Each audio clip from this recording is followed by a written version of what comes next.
Merci de rester fidèle au programme de votre chaîne de télévision La DTV et ravi de vous retrouver encore une fois de plus sur ce plateau. C'est parti pour 90 minutes de show to show. Un plaisir incommensurable amaat nañu mbégte fidèle chers téléspectateurs ni ñu koy defee àllarba bu nekk teew fi di waxtaan ak yéen ci lépp loo xam ne dafa jëm ci wàllum actualité muy politique sociale environnementale bref lépp loo xamante ni da di actualité ni këtt ni jonn dañ fiy toog di ko waxtaanee saa su nekk nag ni ñu koy defee di ci ànd ak saa su nekk sunu consultant qualité au pays de Marianne direction Grenoble Ngagne Demba Fall lañ fay fekki Ngagne maa ngi lay nuyu. maa ngi lay fay bu baax Mass. waaw gannaaw ni ñu koy defee saa su nekk ak yow ci waxtaan wi li dañuy dikk ci loolu nga xamante ni mooy actualité ba xew gën a fës rawatina nag cette actualité qui concerne nos compatriotes nos concitoyens qui sont au niveau donc de la diaspora xam nañu mairesse bu Paris di Anne Hidalgo am na en tout cas ci àllarba gile am na kàddu yu mu bétti moom bu sañoon ñu tëj li nga xamante ni moom mooy école yi nekk au niveau de la capitale vu donc l'ampleur li nga xamante ni mooy situation du reste ni mu ko qualifié très grave même de l'évolution de la pandémie de la Covid-19 ndax lu mel noonu lee nemmeeku nga ko foofu ak un peu la situation des Sénégalais qui se trouvent présentement en France. Effectivement Mansour maa ngi nuyu Sénégalais yëpp. ñu seetaan comme ni ñu koy defee ñu nekk ci diaspora bi ak ñu nekk ci biti réew. di leen di saafonte ak ñoom bu baax a baax. ni ñu ko waxee noonu la je pense que situation bi dafa aggravé wu ci jamono ji ñu may àddoo di wax ak yow tey rek lu toll ci 300 ci ay doomu aadama. ñetti téeméer ay doomu aadama faatu nañ ci hôpitaux yi nga xam ne ñoom ñoo nekk biir France te dara faatu leen lu coronavirus donc loolu nag tax ki nga xam ne moom mooy président de la République Macron tey jii amaloon na benn waxtaan maanaam jàkkaarloo ak askan wi pour annoncer ay mesures yu bees effectivement ni ko mairesse su Paris waxee woon noonu la situation bi dafa jéggi woon day ba tax ñu jël ay mesures yu bees rek pour contrer li nga xam ne moom mooy feebar bi ci déclaration bi mu def sànq ci 20h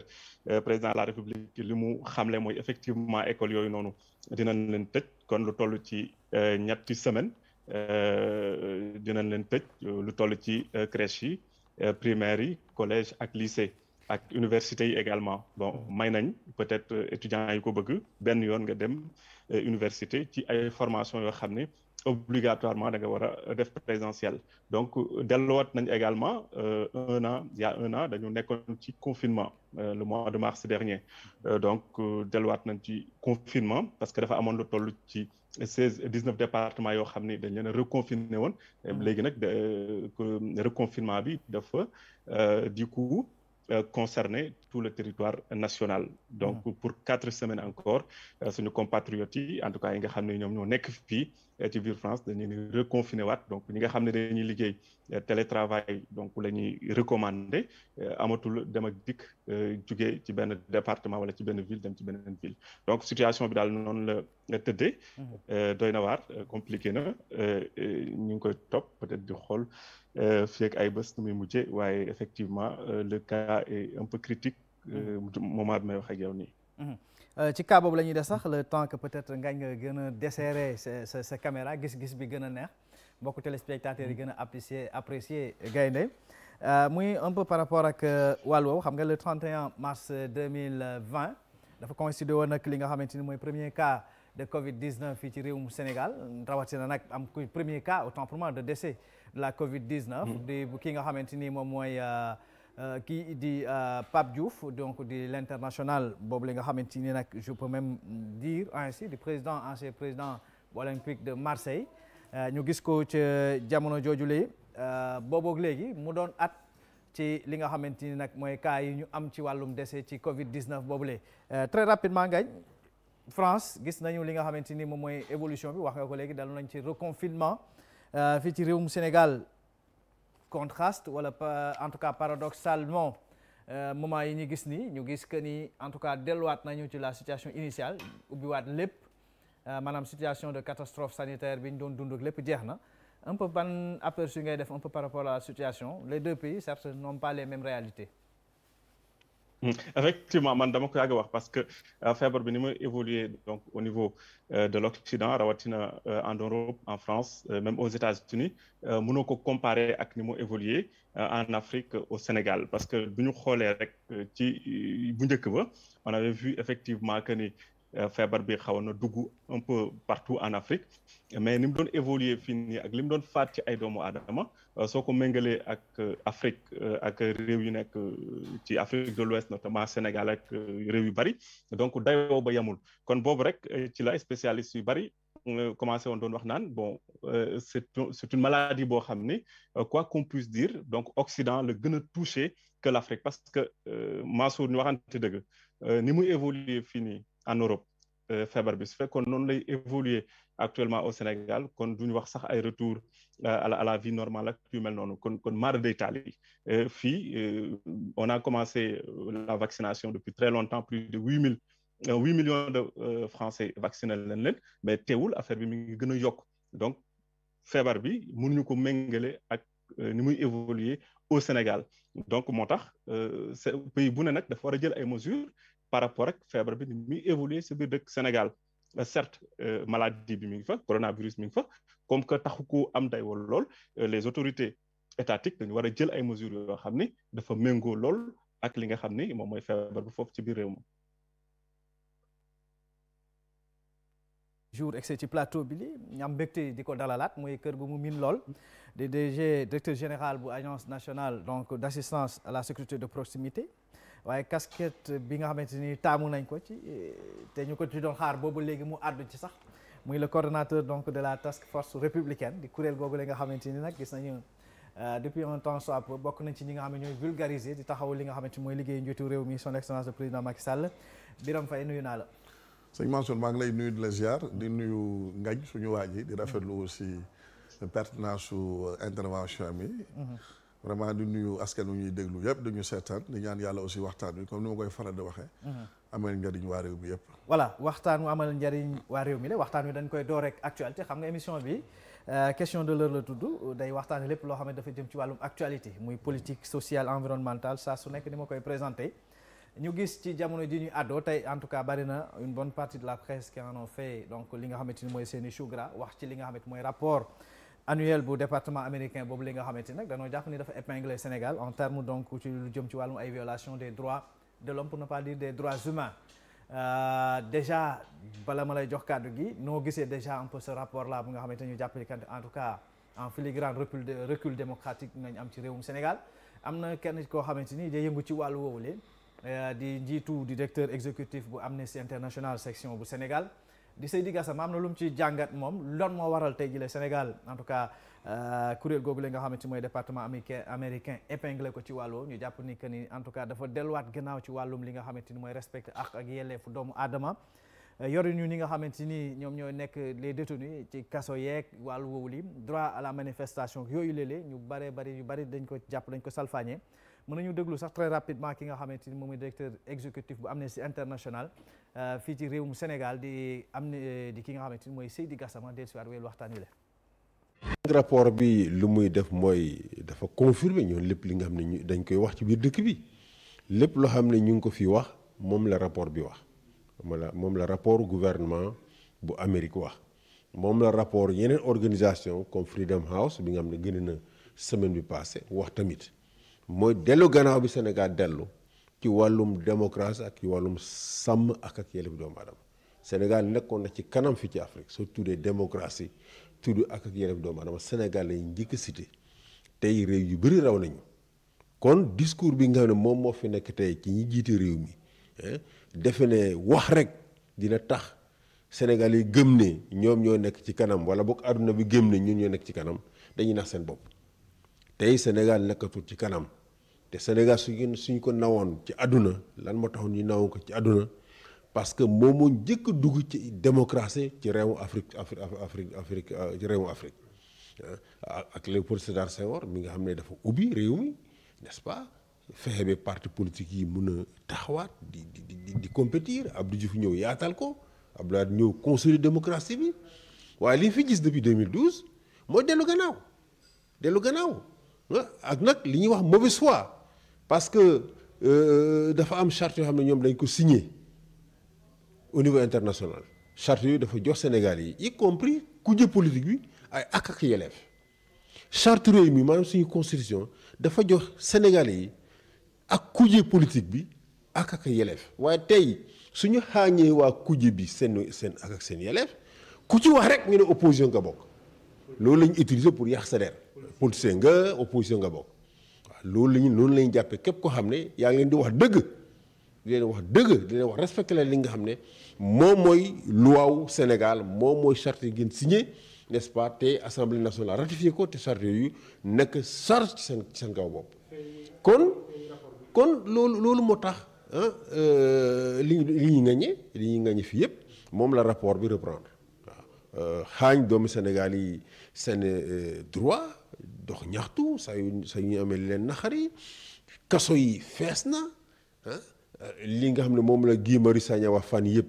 daanaka rapport bi moom la wax ni nga dem kaso boo xam ne juróom fukki nit ñoo fa nekk ñu teg fa téeméer ak juróom fukki nit loolu ay bàyyi ma sax kenn du leen tegle noonu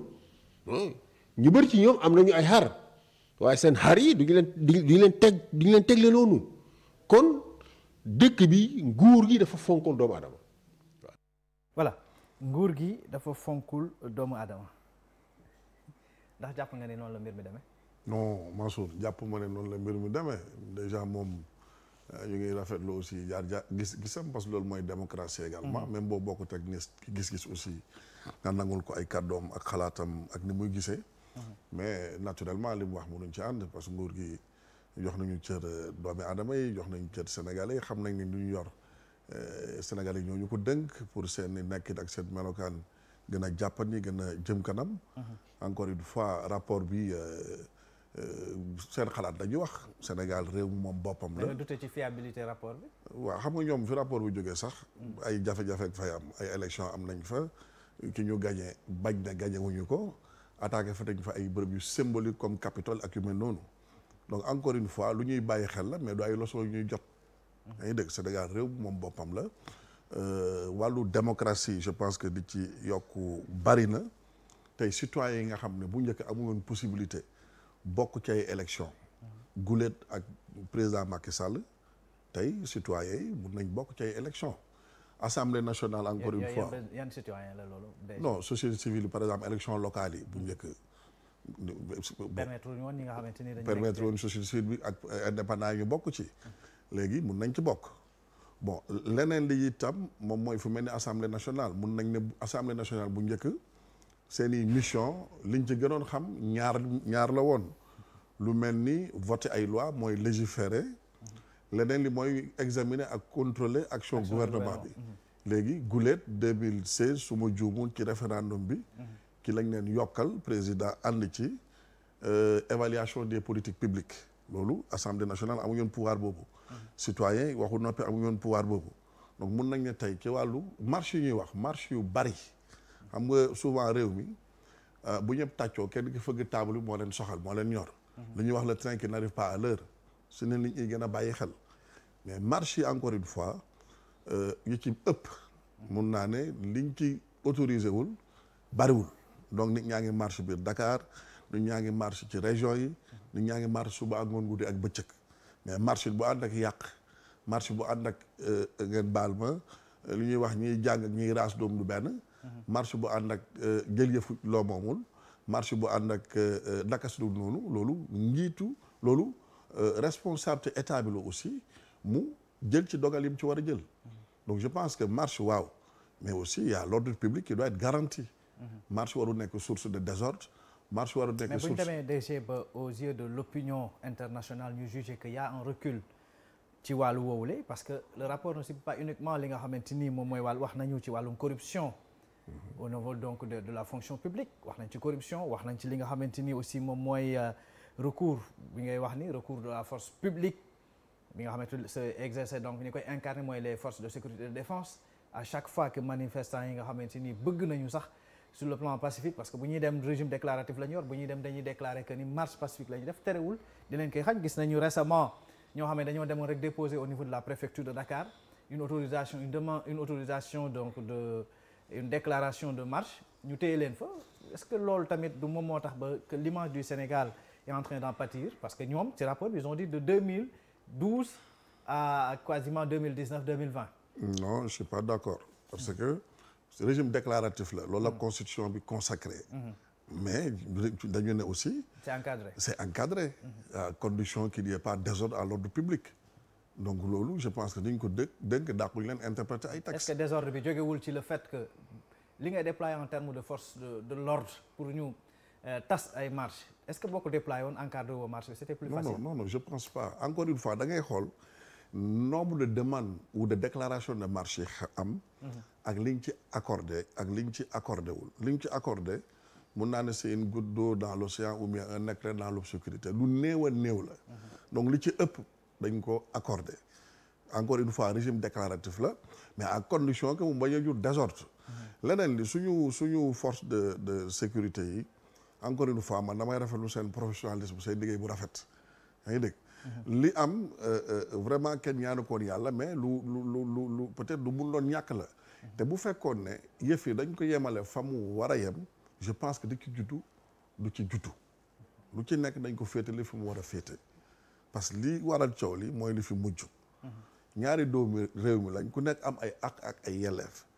ñu am lu ñu seq kenn ki tuumal keneen ki tuumalaate yoon may na ko muy tuumal ki ñu tuumal aussi yoon setal na ko jusqu'à la preuve du contraire donc encore une fois yéenewuñ kenn lu bon yéenewuñ kenn lu ñaaw mais ñoom ñaar la c'est une affaire purement privée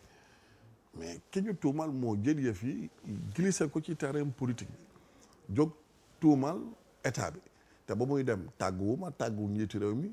diriwuñ ko wamatuñ ko sëfuñ ko pour mu dem fa moo fa yóbbu boppam ba xamuñ lu fa xew wala lañ fa seq ba kenn ki tuumal kenn ki donc kooku moo jël loolu glissé ko ci wàllu politique maintenant nag tombé aussi dëkk bi amoon ay jafe-jafe yu mel ni wàllu couvre-feu bi wàllu itam parce que couvre-feu bi xale yi daf leen xañ seen loisir xañ leen seen commerce seen jënd ak jaay seen dem ak dëkk vraiment wàññi aussi seen pouvoir d'achat ak yu mel noonu donc mën nañ ne loolu élément catalysateur élément déclencheur la boo xam ne dafa cristalliser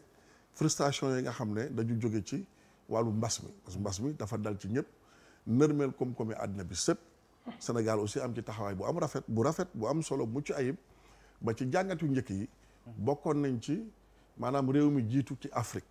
ci wàllu ni ñu yore mbas mi ci wàllu àddina bi aussi bokkoon nañ ci ñaari réew yi jiitu ginnaaw Nouvelle-Zélande donc encore une fois lu ñuy rëccu la di jaale ñi nga xam ne mbokk ñi nga xam ne dañ ci ñàkk seen bakkan mais yëf yi aussi nañu xam ne un état de droit c'est la soumission à la loi du simple individu à la puissance publique ñëpp ñoo yem ci wàllu yoon ku nekk da nga am ay ak ay yelleef ni ñuy ki tuumal yoon na ko may ki ñu tuumal aussi mais opportunité pour mu setal boppam mais liñ ci gis mooy encore une fois parce que atte xeex la réew mi dafa toll ci dal mais liñ ci gis moom mooy ñàkk a wormal kuréelu réew mi mooy non respect aux institutions ak politiser dossier bi ak yeneen yu doy waar. donc ay appel à l'insurrection ak yu mel noonu. ndax yéen à votre niveau vous avez bien décodé ce message là au-delà même de aspect yooyu nga xamante ni wax nga ko léegi parce que président de la république bi mu dee kàddu gi am na lu mu wax ni yéen ndawi réew mi dégg naa leen est-ce que yéen en tant que des cadres yi nga xam ne yéen a sës ci moom di exécuter li muy def ndax dégg ngeen ko naa ci dikkaat loolu tout à l'heure preuve à l'appui beneen bi moom mooy 31 ni nga ko waxee léegi 31 mars aussi 2020 ñu fàttali rek Sénégal ci la enregistré cas bu njëkk bu ñàkk bakkanam ci wàllum Covid-19 ñu delluwaat di ci jaal askanu Sénégal mooy ki nga xamante ni nag moo nekkoon président bu Olympique de Marseille di un Sénégalais bon teint di Pape Diouf Ngagne wax naa ko léegi moom laa ubbeeg DG ci wàllu muy rapport annuel bu département américain jëm ci wàllum li nga xamante ni moom mooy ay wàllum respect des droits humains et autres même ñu gis que ni Sénégal daf ci reculer ci genn wàll en tout cas selon ce rapport là mais DG semble nier ce fait là parce que pour énormément de raisons yoo xamante expliqué na ko léegi. effectivement maa ngi koy nuyu. DG Birame Faye di ko dalal la ma koy wax li ma ko waxoon keroog il est dans son rôle mun ma déedéet duñ mujjee il est dans son rôle effectivement de dire que recul amul recul démocratique mais en tant qu'observateur mën nañ émettre un avis différent boo xam ne bokkul ak AVM dama lay jox rek benn exemple ni la Afrique en général dañu tàmm heure bu contestation amee rek li ñuy njëkk a def moom mooy dóor fital rey ay doomu aadama on l'a vu en Côte d'Ivoire on l'a vu en Guinée on l'a vu au Mali à chaque fois su manifestation amee contestation am le peuple sort manifester ci mbedd yi dinañ ci rey lu mu néew na lu toll ci fukki doomu aadama bakkanu doomu aadama dafa fort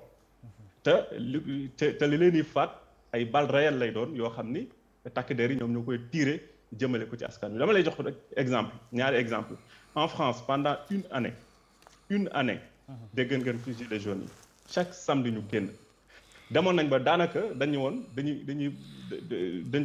doon attaquer par exemple li nga xam ne mooy les symboles de la République yi gën a fort en France gilets jaunes dañ ko doon attaquer y avait une violence inouïe boo xam ni le 1/1000 de violence bi nga xam ne amoon na en France lors des gilets jaunes tu peux pas retrouver ça à Dakar au Sénégal c'est impossible te pourtant amul benn doomu aadama bu ci ñàkk bakkanam am na ay gaañu la police n'a jamais tiré à balles réelles sur les manifestants xalaatu ko benn doomu aadama rek su ci deewoon rek kon àdduna tukki donc pour man loolu laay woowee démocratie bakkanu doomu aadama moo gën a fort sax institution moo gën a fort lépp préserver ko ba pare léegi nga doog a xool li on a vu aux États-Unis avec l'affaire de George Floyd nit ñëpp États-Unis da doon tàkk vous l'avez vu dans les images bien sûr ba Trump génn ni non on doit déployer l'armée un simple commissaire moo ko génn ni ko ferme ta gueule tu n'as rien à dire donc c'est ça une démocratie te déggoo fa ñu ne benn manifestant dee na ca moi je pense que foofu la ñu war a toll il faut apprendre à encadrer les manifestants et non pas les tuer moi je pense que ne serait-ce que pour ça 13 personnes yi nga xam ne rey nañ leen ci manifestation yi génn ak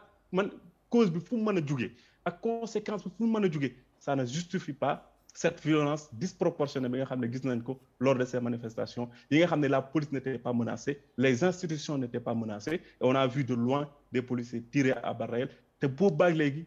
amul benn enquête boo xam ne def nañ ko ci pour situer les responsabilités loolu man pour sur recul démocratique je sais pas ce qu'est un recul démocratique. déjà dégg nga ko dégg nga Ngagne ma boole waale la ci beneen bi mooy par rapport au respect c'est un droit élémentaire même et naturel bu nit ki war a mën a am tey jëlee bu amee lu ko naqari cim réew un état de droit mu mën a ko fésal ak différentes manières tout en respectant lañ ko mën a wax donc lépp lu jëm ci wàllum li nga xamante ni moom mooy yoon lu mu fi teg doo yàq doo def lu mel noonu la mais dañu gis ca jëmmi jamono son excellence de président Macky Sall bokkoon na ci lu mu gënoon décrier li nga xamante ni Ngagne moom mooy arrêté Ousmane Ngom bokkoon na ci ñu ni moom mu jàpp que ni loolu c'est liberticide beaucoup luy contribuer ci dans une démocratie majeure loolu waru fa am bi mu toogee ba léegi bientôt dugg na ci li nga xamante ni moom mooy deuxième mandat 9 ans au pouvoir quasiment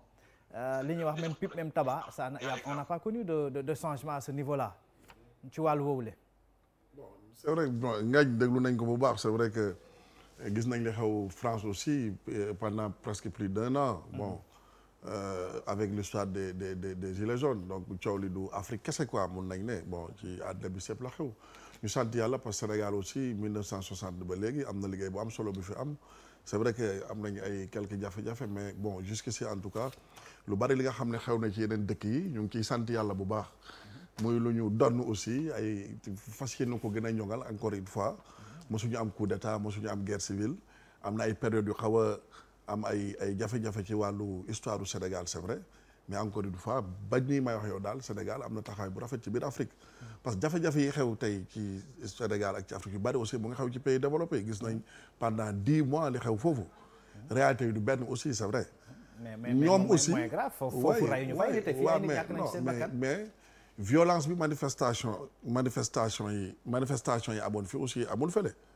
xam nga bu ñuy waxtaan non c'était beaucoup plus grave ici parce que ici on parle de black blocs les black blocs mooy ñi nga xam ne ay nihilistes lañ c'est des gens yoo xam ne ils sont bien organisés ils veulent déstabiliser l'État et ils sont identifiables on n'a pas de black blocs au Sénégal donc fii on les a identifiés c'est des gens yoo xam ne c'est des pyromanes hein et c'est des gens yoo xam ne ils sont extrêmement dangereux donc Ngagne xam nga foofu on a parlé de ça fii on a parlé nga baal ma bugguma dellu si ci yi ñu fi wax ñoo xam ne fii on a parlé de rebelles on a parlé des lobbies pétroliers des gens qui seraient derrière ces lobbies. ay forces obscures. on a parlé de tout ça yàlla rek a xam lu xew enquêtes yi peut-être ñooñu mën a révéler lan mooy dëgg ak lu dul dëgg mais de la même manière qu'on a parlé de ça en France aussi de la même manière nga dégg nga li ñu fi wax am na ay borom xam-xam yu génn ne ay rebelles ak ci woon yor nañ ay preuves yor nañ ay vidéos. non moi je pense pas sincèrement. waaw non ngañ xam nga déjà dag bay dagg te du ma lay dagg ça c'est un problème. deuxièmement allez-y. en tout cas man maa la gën a ñoo la dalal allez-y ñoo la dalal. en tout cas bu France man maa la gën a observé démocratie parce que maa ngi lay déglu te daggu bala te yow yaa ngi may dagg. voilà donc li jiitu d'abord mooy li nga dégg foofu lu ko raw lañ dégg fii. gis nañ dëkk yi nga xam ne dañu am ay découvertes pétrolières ak gazières li fa xew. yaa ngi dégg bugguma ci dellu si. yaa ngi dégg gis nañ aussi ñu génn ay borom xam-xam taxaw joxe seen xalaat ne gis nañ ci ay rebelle ak yeneen yu mel noonu. d'accord ci mais loolu moo fi am loolu la nit ñi wax li nga wax aussi mun nañ ci bañ a d'accord loolu aussi mooy démocratie loolu benn la ñaar gis ngeen bu fekkee dañuy wax rek te dëgg tax ñoo xam ne li tax ma ne ko manifestation yi du benn man gis naa ñoo xam dama yaakaar ne ki ñu doon jàmmaloo ak nguur gi lañ bokk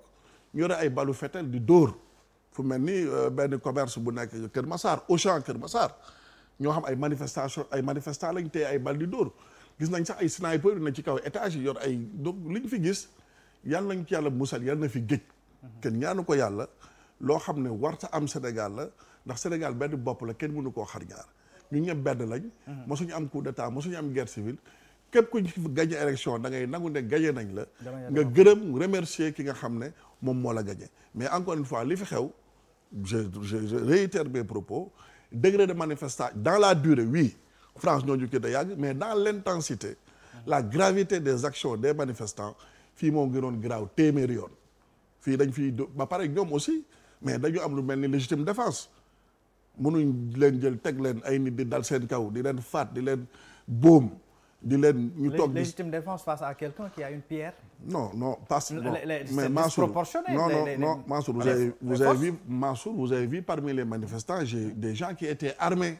et qui tiraient à bout portant. Vous l'avez bien vu. De la même manière, on a vu des jeunes qui avaient des pierres, qui n'avaient qu'un jeune qui n'avait qu'une pierre. De la même manière, vous avez vu des manifestants qui avaient des pierres, vous avez vu des manifestants qui manifestaient de façon pacifique, mais vous avez vu également des manifestants qui étaient armés jusqu'aux dents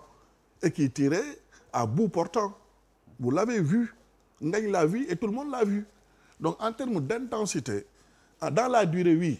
France ñoo ci gën a yàgg, mais en termes de gravité, d'intensité des manifestants encore une fois li ñu gis Sénégal ci fan yooyu lu doy waar la lu jéggi dayoo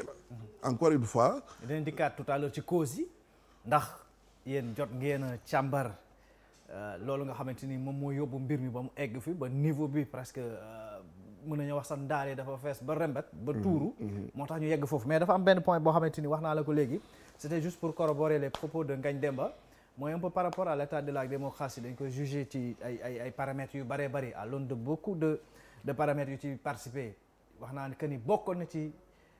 une demande sociale bu Sénégalais yi laajoon soxla woon ko 2012 ba président Macky Sall di ñëw ci nguur gi la ñu ni lii nga xamante mooy arrêté Ousmane Ngom bokkul ci luy participer ci vitalité démocratie na ko fi jëlee mais ba mu toogee léegi dafa mel ni c'est la réalité du pouvoir wala une autre réalité moom moo ko dab ba la mu waxoon en tout cas bokk na ci ay kàddoom sax que ni arrêté boobu moom bokk na ci ku njëkk a ñàkk ŋàññi ba léegi defu ci dara. non ba léegi defagu ko. defu ci dara ba léegi xanaa day jeexal mandat soog cee def dara. non ba léegi defagu ko ça veut pas dire que du ko def. pendant 9 ans. waaw mais pendant 9 ans on a. loo xamante ni dañ xaatim rek. mais pendant 9 ans aussi defuñu ko déjà fii la ñu ko fekk. donc du paternité bi du ñun fii la ñu ko fekk defuñu ko. leneen li mooy defagu ko ça veut pas dire que du ko def. encore une fois li am solo 9 ans yooyu aussi am na lu am solo lu mu fi def parce que bi ñuy ñëw avant mbas bi gis nañ fu Sénégal tolloon ak fi mu toll actuellement yaa ngi dégg tey li président def je pense ak li ma gëm te Sénégal yi ma yaakaar ne dañ nekk de bonne foi yëpp gis ko teg ci seen i gët moom mooy de 2012 à aujourd'hui li nga xam ne président def na ko dans tous les secteurs je dis bien dans tous les secteurs de la vie socio-économique muy tourisme muy agriculture muy élevage muy énergie on est passé de 400 mégawatts à presque on a triplé même 1500 mégawatts ak yi centrales yu bees ak diversification des sources d'énergie ak yeneen yaa ngi dégg muy énergie. Là c'est le DG, c'est l'ancien DG de l'AME qui oui pendant 5 ans yaa ngi dégg donc muy agriculture les productions on est passé de 400 000 tonnes à presque 1 million 500 2 millions de tonnes avec dans tous les secteurs même l'exportation yaa ngi dégg donc secteur boo jël tey je pense bu fekkee dañuy wax rek te yàlla tax muy infrastructure tey ñu ngi ci 2000 et quelques kilomètres de route yaa ngi dégg muy infrastructure muy élevage muy agriculture muy énergie domaine yëpp muy enseignement supérieur éducation jaar nañ université ñu ñëpp gis nañ ni mu meloon ak ni mu mel léegi même en termes de chambre ainsi de suite yaa ngi dégg donc domaine boo jël Sénégal tey. Et pourquoi bizarrement le Sénégal en aura le vol? Non, y a un problème dinaa ci accès. dinaa ci accès donc tey mun nañ ne domaine boo jël encore une fois Sénégal def na ay jéego yu am solo jéego yoo xamante ne bu fekkee dañuy wax rek te yàlla tax li am Sénégal de 1960 ba 2012 li nga xam ne président def na ko 2012 ak léegi encore une fois je défie quiconque ah jéggi na te fuuf ah li nga xam ne am na Sénégal ci domaine yëpp nag maintenant. Sur le plan de la justice moom jàpp nañ ni que ni mbir mi doxul foofu. non sur le plan de la justice gis nga ay ñoo xam ne jàppoon na ay borom ndongal tànk la ay borom doole ki ñu leen di àtte loolu mosu fi am. duma lim kenn nag. les exemples ne font pas légion. bari na mais encore une fois. li nga xam ne président li am solo tey mooy li ma leen wax mooy coow li loolu benn élément bu catalysé bu déclenché coow li la mais daf fi fekk loo xam ne muy couvre-feu bi nga xam ne xale yi seen loisir yi talatuñu ko woon seen njënd ak njaay seeni commerce doxatuloon ak yeneen muy Covid bi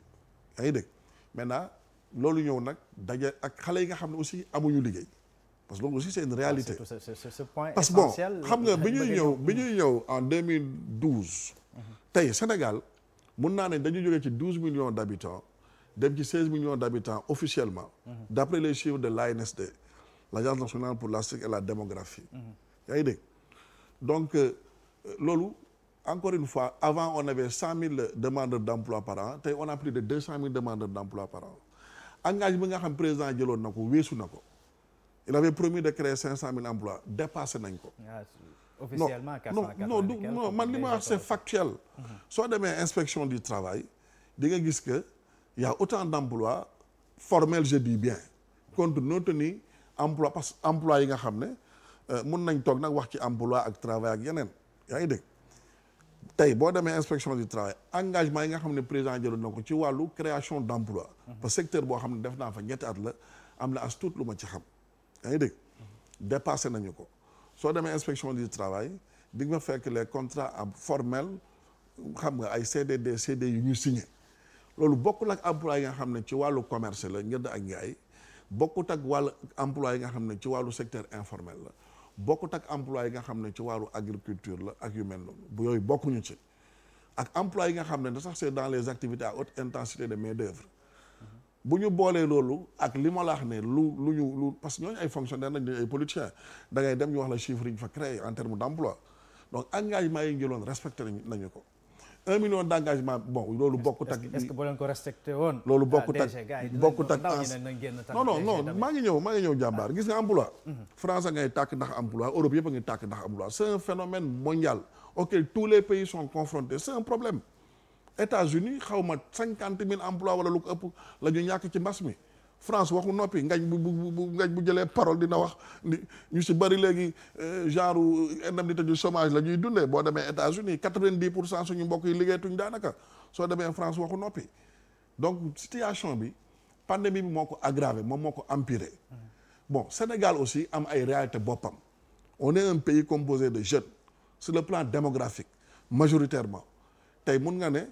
50% de la population amuñ plus de 35 ans yaa ngi dégg donc ay xale ñoo fi nekk ki ñu fal juddu après les indépendances donc muy xale yi fal ko mu wax ci programme am ne xale yi ñoo ko yitteel. C'est pourquoi on attendait beaucoup de lui. mais il a beaucoup fait mais problème yi ñoo bari au fait tey Sénégal nee naa la dañ jógee ci ba pare ñu doon manifester il faut que ñu xam lenn aussi. lan la ñooñu discours comparatif nga baal ma seen yoon nekku ci. Ablaye def na fii président Macky jégg na ko ñooñu mënuñ dégg discours boobu parce que xamuñu Ablaye Wade non xamuñu ko sax ñun bi ñu yegg si au pouvoir en 2012 mais xale yooyu fukki at la ñu amoon ak fukki at ak juróom donc dañuy xaar emploi au fait ils cherchent pas à comprendre yaa ngi dégg maintenant on a fait des efforts parce que problème mu chômage bi ñett la benn problème mu qualification la beneen bi problème mu adéquation emploi besoin du marché du travail la beneen bi peut-être secteur privé bu faible moom moo koy kii bon président ba semaine bi passé jël na ay dogal bu faible moom am ngeen ci une grande part de responsabilité. non mais dogal yi mujjee jël semaine bi rek muy continuer local bi convention yi signé port ak centrale énergétique bi gën a rëy ci Afrique muy 300 mégawatts bi nga xam ne ñu ngi koy inaugurer dans la semaine mu ngi renforcer le secteur privé encore une fois mu ngi renforcer le secteur privé bon taux de croissance bi ñu ngi tolloon ci 7% avant Covid bi pratiquement bu ñu peut-être waroon nañ mun a dem ba benn taux de croissance à 2 chiffres 10% sur 10 ans peut-être loolu dina mun a wàññi chômage bu baax a baax mais jafe-jafe yi ñu fi fekk laa la ne ñu ngi leen di saafara d'abord mooy la diversification de la formation bi ñu jox xale yi ñu tàggat leen tàggat boo xam ne dafa méngoo ak bëgg-bëgg marché du travail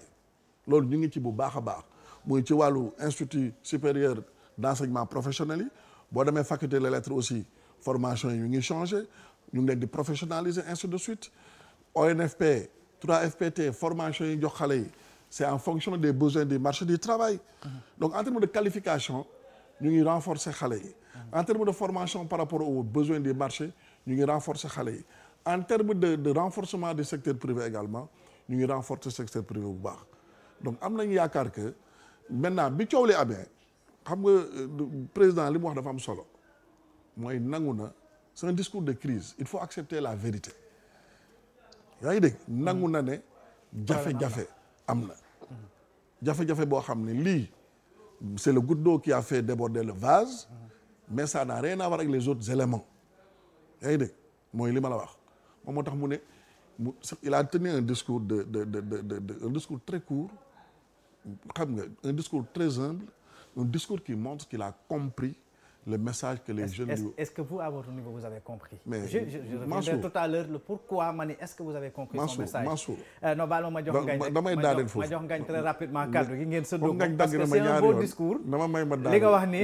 déjà li mu wax ni président def na c'est un bon discours à l'entendre maintenant la réalité du terrain aussi Mansour elle est là Mansour je connais très bien le président gis nga emploi 1960 bi tubaab bi demee ñu remplacer leen jafewuñ mool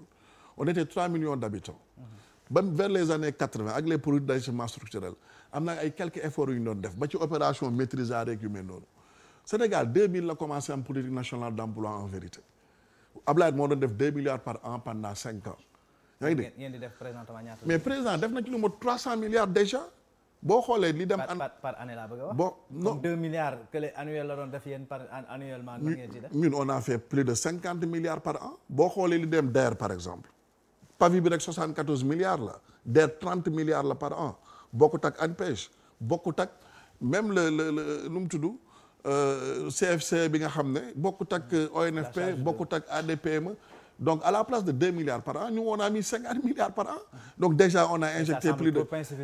d'accord parce que nous sommes dans un pays jeune la population ni mu yokkoo ci wàllu jeune dafa métti mais li am solo moom mooy on est en train de régler le problème à la source la diversification de la formation aux jeunes adaptée aux besoins du marché la qualification technique des jeunes adaptée aux réalités du marché donc président mu ne leen dégg naa leen comprendre naa leen dinañ réajuster budget bi au-delà des économies qu'on a faites dans la téléphonie économie yu ñu def ci voyage de première classe yi économie yu ñu def ci rationalisation agents yi nga xam yoon impact ci dundinu askan wi bu baax a baax ba ci économie bi ñu def mu ne dina injecter 350 milliards ci ñetti at 150 milliards ci at bu njëkk bi 2021 100 milliards at bu nekk je pense que loolu bu ñu ko defee ñu def ko de façon impliquer les collectivités territoriales def ko ni ñu ko war a defee je pense ak effort yi nga xam ne ñu ngi ko doon def ci wàllu emploi muy ci wàllu ASP yi muy ci wàllu santé nga xam ne war nañ jël lu ëpp 5000 xam suma juumul ci wàllu éducation je pense que loolu bu ñu ko defee ni ñu ko war a defee dina wàññeeku bu baax bien que nag du jeex leneen li nag mooy xale yi am esprit encore une fois état amatuñ patience non état non d'accord mais jàmbaar Allemagne entreprise familiale moo ko développé emploi salarié mënul régler problème bi état day mettre ay conditions rek pour yombal ko mais nañu dem ci wàllu auto emploi ak entrepreneuriat ñu am esprit d'innovation esprit de créativité esprit d'imagination allez-y vous pouvez intervenir quand vous voulez xam naa ne DG boo ko toppee tey jëlee non daf ma dagg ñaari yoon ngay dégguñu la am benn leeral rek bu ma bëgg a def ci question bi ñu njëkk a évoqué parce que c'est important pour moi question boobu man question yi daf ma soxal les questions de justice et de démocratie pour man c'est important c'est même à la base de tout développement dafa wax lenn loo xam ni dañ ko jibaloon ci manifestation on a parlé de rebelles on a parlé de terrorisme je me dis que nañu ñaan yàlla que ces questions-là bañ a ñëw Sénégal parce que su duggee biir Sénégal même ñu koy évoquer duñ ko fekkee parce que on a vu en Côte d'Ivoire quand bi crise bi amee c'était une rébellion ça c'était clair et net et précis dafa am ay jàmmaarloo rebelle jàmmaarloo ak l'armée régulière on a vu des morts au niveau de l'armée régulière et des morts également au niveau des rebelles mais Sénégal ci manifestation yi mënoo compter benn policier boo xam ne faat nañ ko ci si c'était une rébellion la force qui sera visée c'est les forces républicaines c'est l'armée c'est la police c'est la gendarmerie donc amul kenn ko ci faatu donc on peut pas parler de rébellion et les manifestants ne peuvent pas se tirer entre eux ne peuvent pas se tuer entre eux c'est pas une vocation d'une guerre de rébellion une guerre de terrorisme donc foofu man je tenais à préciser à l'endroit de ceux qui tiennent ce discours-là ni buñ ko ñaan parce que loolu bis bu duggee biir Sénégal musiba naaru laay la te yaakaar naa ne loolu ñun ñëpp kenn ñaanu ko donc pour interpeller ko maintenant ci l'autre question mooy la question de l'emploi nee na ñoom liñ ci def ci en termes de création d'emploi bi ñu fi ñëwee ba léegi peut-être amul benn régime boo xam ne def na ko de Senghor à Diouf en passant par Abdoulaye Wade peut-être ils ont injecté beaucoup d'argent on parle de milliards depuis très longtemps on a créé pas mal d'infrastructures structures yoo xam ni ils sont dans ça ils sont dans la création de l'emploi et tout mais moi la question que je me pose est-ce que c'est ça la politique de l'emploi est-ce que ils sont sur la bonne voie parce que à chaque fois le discours qu'on entend c'est de financer mais est-ce que yow ñi ngay financer leer na ne ces projets-là en termes de création d'emploi véritablement mi nga am impact wala déet est-ce que ki ngay financer 10 millions 15 millions est-ce que leer na ne mën na derrière employer 2 personnes est-ce que son projet sera viable ou pas parce que en 10 ans si tu finances des milliards mais au bout d'un certain temps il doit y avoir quand même un impact par rapport à la politique de l'emploi mais à chaque année on voit que la question en tout cas le problème devient de plus en plus problématique kon war nañu mën a xoolaat la manière de financer wax na sànq mu ni les jeunes doivent être entrepreneuriales en termes d'investissement en termes d'innovation waxoon nañ ko fii sànq Mansour tout le monde ne peut pas être entrepreneur impossible tout le monde il y a des gens yoo xam ne ils ont l'esprit ils ont le goût de l'entrepreneuriat ils peuvent créer de l'emploi mais y en a lu ñu mën kese moom mooy jàng am seen diplôme wala ñu am seen expertise dem ñu employer leen donc il faut penser à tout cela donc à un certain moment donné il faut ñu def benn taxaw seetlu sur la politique de l'emploi au Sénégal xool effectivement ndax liñ ciy def ci milliards mi ngi ciy dugg wala déet mais la meilleure façon de créer de l'emploi c'est de conserver d'abord l'emploi qui existe mais même l'emploi qui existe n'est pas conservé barki Dembo Ndiaye on a vu à côté de Diogo mais ay investisseurs yoo xam ne dañu investir beaucoup d'argent dem leb banque def ko ci mbay mi mais seen produit mi ngi yàqu ci àll bi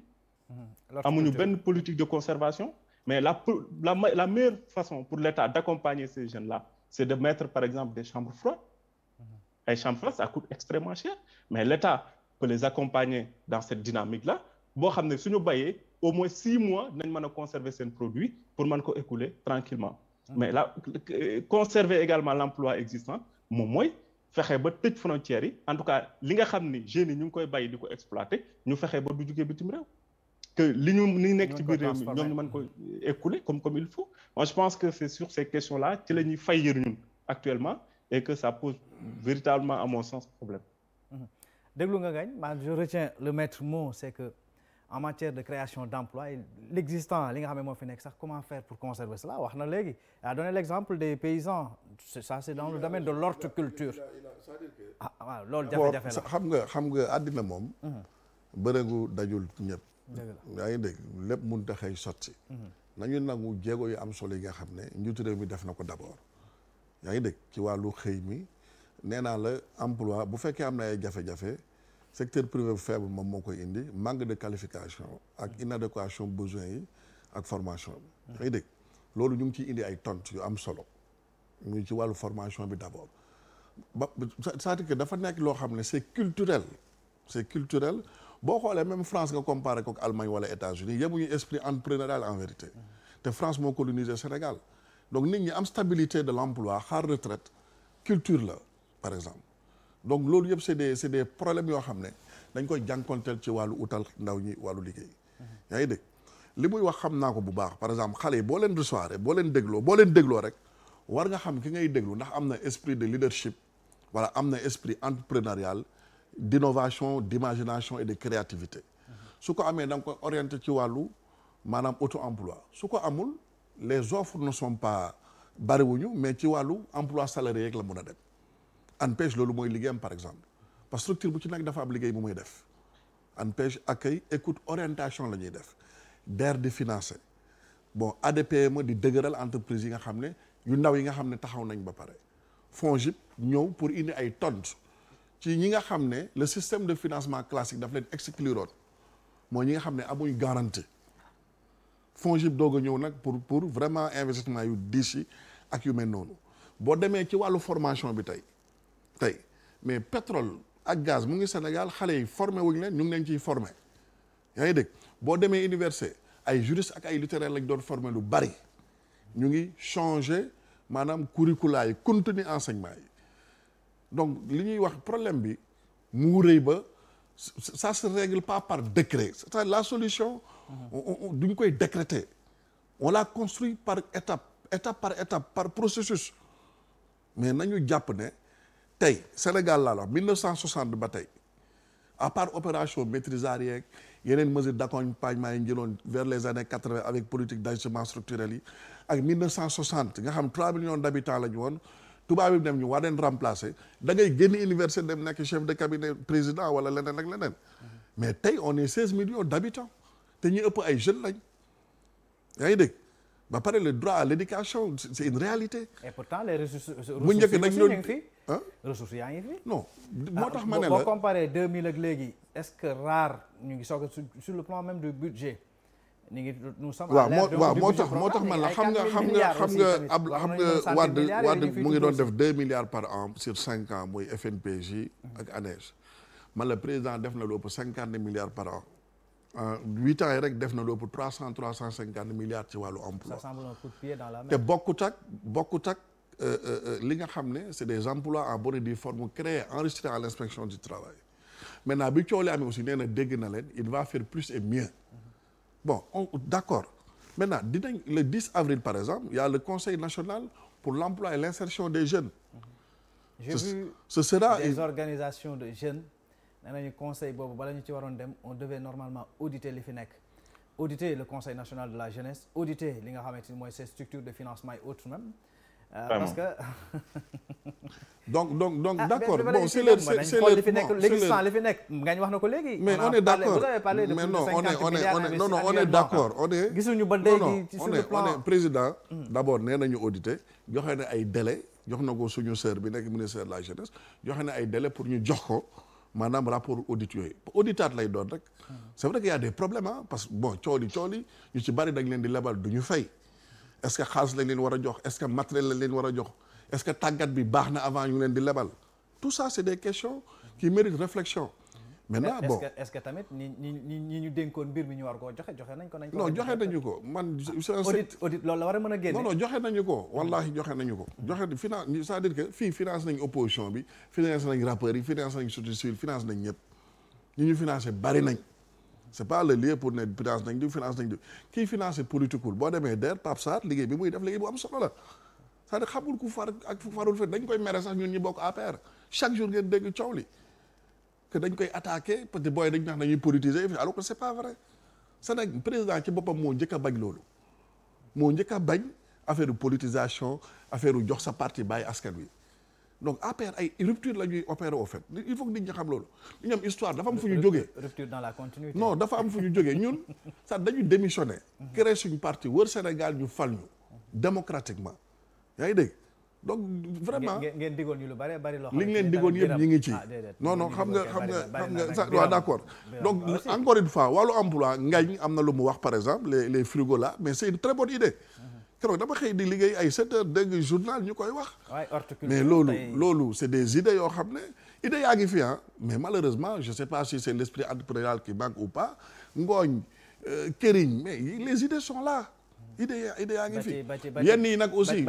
yow boo xoolee guinéens yi macha allah suñuy bokk lañ DG idée yi ba ci mbaam sa fii ci la bokk man dawal laa mbaam waa déedéet donc mais say dama la non say non il faut d'abord Mansour il faut que ñu décomplexer wu d'abord yaa ngi dégg gis nga tubaab yi lañ doon bañ a liggéey bu njëkk suñu mbokk yi dañ doon am ñaar ba ñetti liggéey loolu mënatul nekk tubaab yi lañ doon bañ a liggéey bu njëkk dañ koy liggéey léegi ñun liggéey ñuy bañ fii Sénégal bu ñu demee ci yeneen réew loolu la ñuy liggéey y a pas de sot métier le travail au moins c'est un facteur d'intégration sociale c'est un facteur de dignité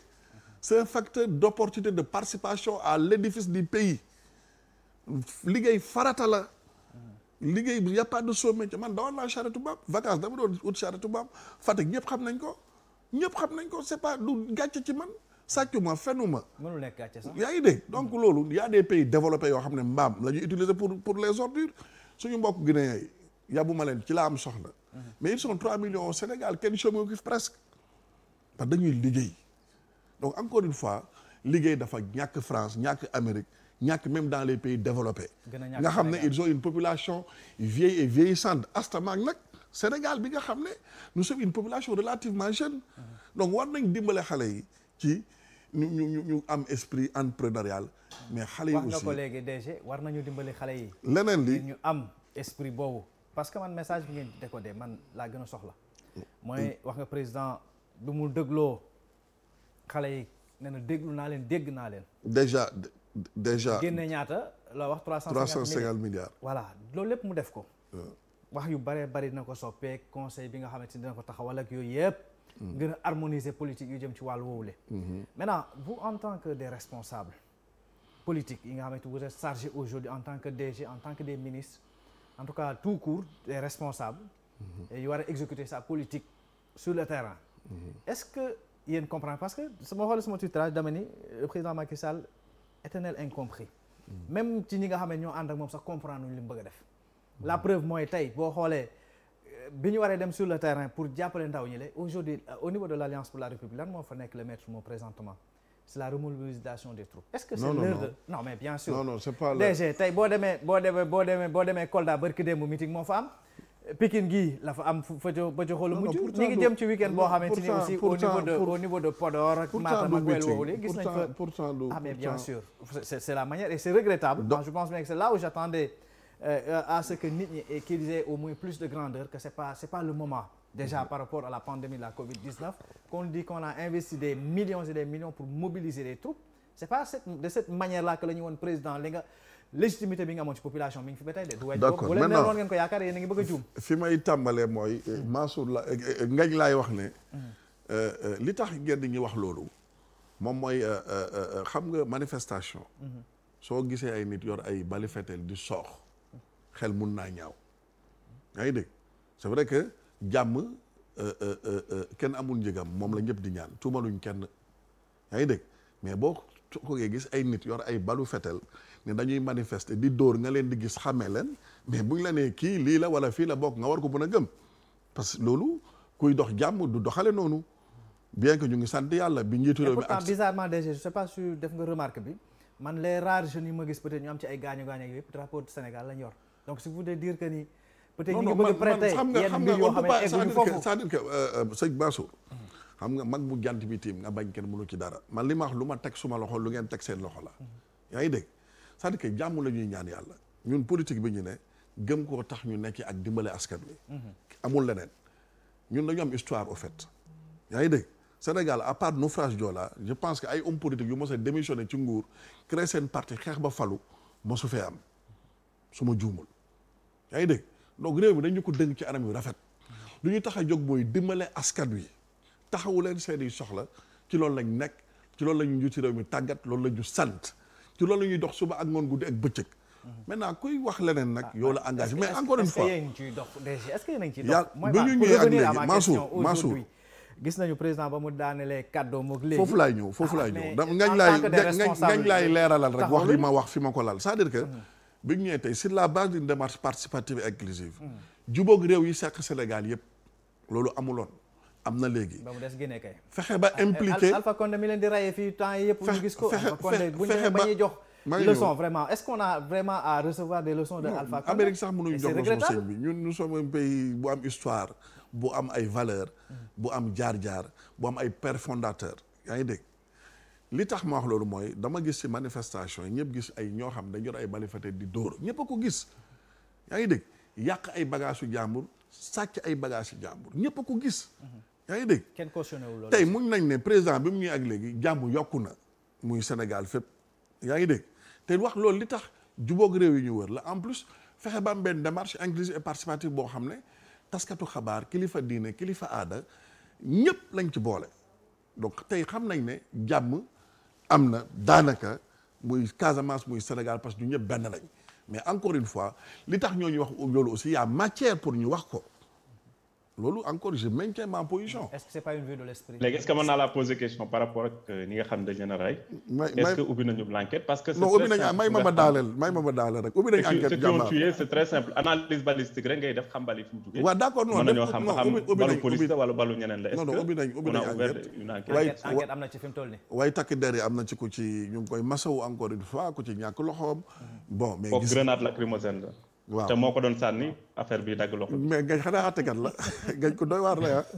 ngañ ko doy waar. non damay laajte rek. non laajte woo da ngay tontu yaa ngi dégg donc li ñu gis rek moo ñu tiital ñi wax loolu aussi ñun ñaanuñu ko yàlla mais dëkk yi nga xam pétrole ak gaz dafa am aussi dëkk yëpp gis nañ la fa xew yaa ngi dégg wax ji. donc bu fi amee loolu aussi dañuy yaakaar ne loolu bokk na ci te li tax ñu wax ko aussi dafa am fu ñu ko teg mais yàlla na yàlla xeeb dolli Sénégal bi président ñooy ak léegi jàmm ji yokku na bu baax encore une fois Sénégal benn bopp la kenn mënu ko xar ñaar ñu ngi ñaan yàlla enquête bi ubbi dem ba ca cappaandaw la ba ñu war a xam mën a xam ki def lii ak ki deful lele leneen li encore une fois mooy boo xoolee kas yi sax cible yi cible yi gendarmerie la police préfecture c'est des cibles symboliques d'instruments de la République donc loolu moo tiital nit ñi yaa du leneen donc y a matière à débattre. est-ce que wanewul foofu DG très rapidement bala ngay ñëw sama question bi fragilité entre guillemets de l'État. du fragilité de non je suis au ministère de l'Intérieur. On dit souvent aussi que si l'État est trop fort. non on n'est pas l'État. Non je veux dire parce qu'on a vu am ñi ñoo xam ne des privés. Peut-être mes inquiétudes c'est plutôt par rapport à la signature du Sénégal au niveau international. Est-ce qu'il n'y a pas lieu de s'interroger, est-ce qu'il n'y avait pas des investisseurs qui voulaient venir au Sénégal, mais quand ils ont vu ce qui s'est passé à Auchan, quand ils ont vu ce qui s'est passé à Soudco, que l'État ne peut même pas garantir la sécurité à des investisseurs yu ñëw. D'abord lan mooy indi coow li kii indi coow li wala li indi coow li mooy ndeyu mbill gi loolu lan la ñaar coow li ah lan moo ko yóbbu foofu. bu fekkoon manifestation kese la amul problème mais manifestation bu rax lu jéggi dawe la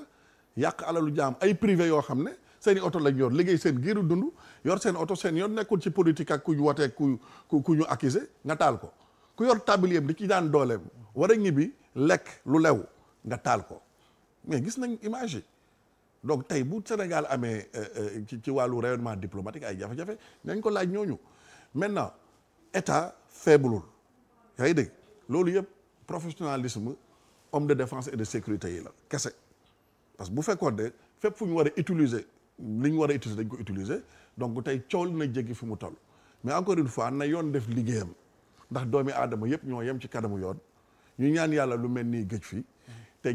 dogal yi nga xam ne foofu laay yegg si président jël na ko ñu jàppale ko ci dogal yi mu jël maintenant sa gars yi bari jàppale wuñ ko ci fi mu toll non xam nga yoon wi ñu jël dañ bàyyi yoon wi jaar ci ñàll wi xam nga président moom am naa yaakaar que moom jaar-jaar bi mu am ci wàllu politique ak ci wàllu institution gënuñ ko xam li xew ci réew mi dogal yi mu war a jël dina ko jël waxtu mu ko waree jël sans pression maintenant ñi nga xam nañ nekk ci terrain bi encore une fois lecture bi président def nañ ko ci dimbale jàppale ko ci c'est important yaa ngi dégg mooy gën a dem ci ndaw ñi gën a waxtaan ak ñoom gën a am humilité ak accessibilité ak disponibilité animation économique yi ñu yokk ko gën a déglu xale yi itam dem ci wàllu structure publique yooyu xam ne ñoom lañ fi nekkal fépp foo ci dem nañ la déglu dinañ la élaborer projet dinañ la financer wala dañ la wutal liggéey wala dañ la wutal stage yaa ngi dégg lu ci bari nag nit ñi ñooy réeri mbir parce que lu ci bari ay boo xoolee li xew ci dëkk yëpp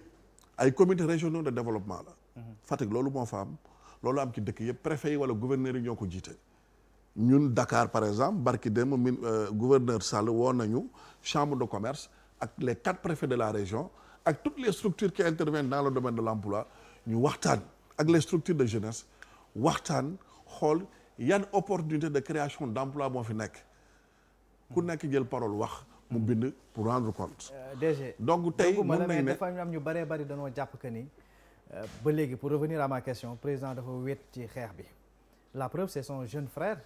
moom moo àddu ci wàll boobu ni président dañ ko abandonné au moment où il avait plus besoin de ses alliés ou bien ji ñi nga xamante ñoom ñoo ko ci jàppale c'est son propre frère qui l'a dit. Et ça man lu ma gis nii les faits semblent donner raison à Aliou Sall dans une certaine mesure parce que gis nañu au plus fort même de la crise que nit ñu bëree bëri comme li nga def nii am ko au niveau de la task force ñu bëri ñeme ko ñëw toog di ko ci wax mais à un moment donné ñu ci bëree bëri boo leen woowoon dañuy wax. mais la task force a été partout. mais c'est ça que je dis dama ni au-delà même la task force c'est pas la structure bi coiffé ñëpp ñu ngi ci biir n'est-ce pas. waaw d'accord.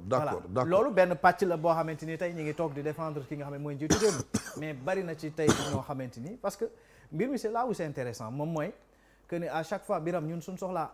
ñi nga xam ne moom mooy ministre de la jeunesse c'est la jeunesse qui est impliquée mu mën ci wax. le ministre de l'agriculture non dama ni le ministre de l'agriculture je donne un exemple le ministre de l'agriculture il y a des questions qui interpellent le ministre de l'agriculture aujourd'hui Ngagne wax na ko léegi le secteur horticole je salue de passage ki nga xamante ni moo nekk ci wàll woowu di le docteur Macoumba Diouf certes il y a des difficultés qu'il faudrait reconnaître mu nekk fa ba léegi te les Sénégalais ont vu que tey dans la zone des Niayes ak ñu bari bari investir nañ fa mais gis nañu si nga xamante ni moom la ñu fay jëlee mi ngi yàqu ñu toog wax ay nit bu ñu leen dénkee aussi c'est un minimum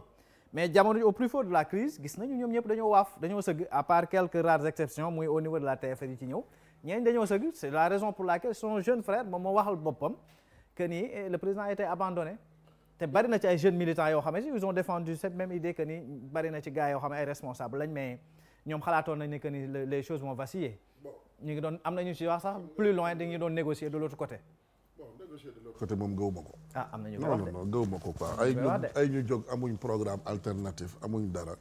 mosuñ gagné lenn quand même ñoo ñëpp xam nañ ne falu yàllaay fale nag mais y a un minimum de mérite quand même xam nga yaa ngi dégg bon li xew ñu ñëpp gis nañ ko bugguma ci jaaraat dama nekk ci kuréel ci parti politique am kilifa am na loo xam ne peut-être fu ne lu ne am na fu ñu koy waxee Aliou Sall suñu mag la génn na joxe xalaatam yaa ngi dégg ñu bari aussi bokk nañu ak moom gis-gis Sénégalais yi aussi gis nañ li xew xam nga lu ne fàng moom jaratuñu ci waxaat yaa ngi dégg bon njiitu réew mi itam mi ngi gis comprendre APR la ñu bokk parti bu am jaar-jaar la coalition bi ñu bokk aussi coalition bu gën a yàgg ci histoire politique u Sénégal la yaa ngi dégg bon élection yi fa amagu yëpp yàlla suturaal nañu ak Sénégalais yi ba ñu am ki ndam mais amuñ une démarche aussi parfaite am nañu ay jafe-jafe yaa ngi dégg peut-être c'est le moment parce que APR par exemple en termes de structuration d'organisation am na lu ñu dese on a fait 3 ans on est arrivé au pouvoir ñeewuñu parti ñu fi jiitu ndax jiitu fi taxul nga majoritaire fépp yaa ngi on avait c'est-à-dire que ñun dañu démissionné wër Sénégal créer suñu parti déglu Sénégalais élaborer suñu programme politique de gouvernement da nga wax ji def ñetti at yegg si au pouvoir on n'avait pas terminé notre processus d'organisation on n'avait pas fini notre processus de structuration on est à 10% du processus de structuration on est à l'étape de l'installation des comités de base yaa ngi dégg dese nañu les sections dese nañu les coordinations dese nañu les coordinations à l'échelle communale les délégations à l'échelle départementale les conventions à l'échelle régionale donc en termes de structuration on est à 10%. En termes d'organisation c'est pareil. Vous avez vraiment du chemin à faire. Oui, en termes d'organisation 2008 ba léegi on n'a pas évalué le dispositif responsabilité politique yi nga xam ne joxe nañ ko. Maintenant c'est le moment ñun on a donné notre point de vue fi ñu ko war a joxe ak ci conditions yi ñu ko war a joxe dans les frontières de l'organisation à laquelle nous avons décidé librement d'appartenir. Nous avons donné notre position. La TFR a fait un webinaire auquel tous les cadres ont participé parce que nous sommes... La TFR a été créée pour relever le niveau du débat, mais pour être également une force de proposition. bi ñu juddoo ba léegi ñëpp xam nañ ne en termes de débat quand même on assure kooku ñëpp xam nañ ko renforcer li nga xam ne waa CCR ñu ngi ko doon def ñu suñuy camarades de suñuy frères mais en termes de proposition c'est le moment bi nga xam ne ñun li ñu waroon def nañu ko dans le cadre de l'État comme dans le cadre du parti parce que loolu moo ñu tax a jóg le président le pays le parti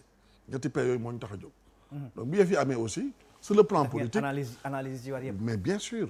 on a analysé la situation. Parce que la leçon semble ne pas être. Non, mon frère, on a fait des réunions. On a analysé la situation. Quand je vois peut-être Ngagne qui est à l'extérieur et qui voit ce qui se passe dans ce pays-là dina mën a comprendre plus. am na ay points yoo xam ne. comprendre na ko sax mais daf ko bañ a wax. amul. non mais boo xoolee Ngagne boo xoolee tey jii ils ont dit qu'ils ont compris le président a dit qu'il a compris les jeunes. maintenant ñi nga xamante ni ce sont ces lieutenants. ces DG ces ministres et autres même ñi nga xamante ne ils sont chargés aujourd'hui d'exécuter ces directives mais regarde la situation sur le terrain depuis quelques semaines une semaine 2 semaines qu'est-ce que tu vois ce sont des meetings de remobilisation. Effectivement de remobilisation autant pour moi. Non, il y en a 2 ou 1. Ah bah il y en a 2 ou 1 mais de plus de toute la façon. Il y a au moins une cinquantaine de comités régionaux. Ça semble être du mimétisme. Ça semble être du mimétisme. Non. On l'a fait avec effectivement. Pékin c'est une assemblée générale. C'est pas un meeting qui s'est terminé en fiasco. Non, c'est pas un fiasco. On l'a eu récemment à Kolda. Non. On l'a eu à Matam. Et le week-end, on aura d'ici le week-end d'ici demain. On a 45 voilà, c'est un mauvais exemple, je vous dis, c'est un mauvais exemple. On a 557 communes. Mais c'est un mauvais exemple. On a 557 communes. Mun naa ne 2 ou 3 exemples nga joxe. C'est un très mauvais exemple du moment où ñi ngi xeex tey jii mbas mi. Non, ñi ngi xeex mbas mi naan Covid-19 président levé na lépp xam nga li am solo bàyyi leen xel ci yenn mais boo organisé li am solo yaa njëkk a salfaane moom mooy li am solo mooy on a 557 communes au Sénégal compte tenu des conseils des départements tey bi président defee li mu def on a plus vu les communes de l'État les préfets les sous-préfets ñuy def ay comités régionaux ou départementaux de développement loolu moo ëpp mais xam nga loolu nag ça n'attire pas souvent maintenant on a vu 2 ou 3 grands rassemblements yaa ngi dégg benn bi assemblée générale la Pikine qui ne devait pas se tenir aussi. benn bi assemblée générale la Pikine on n'avait pas besoin de ça aussi. des fois c'est spontané des fois sax duñ koy xam nga Pikine. ay organiser planifier ko à coup de millions. non allez-y Pikine amul million quand même. Mansour xam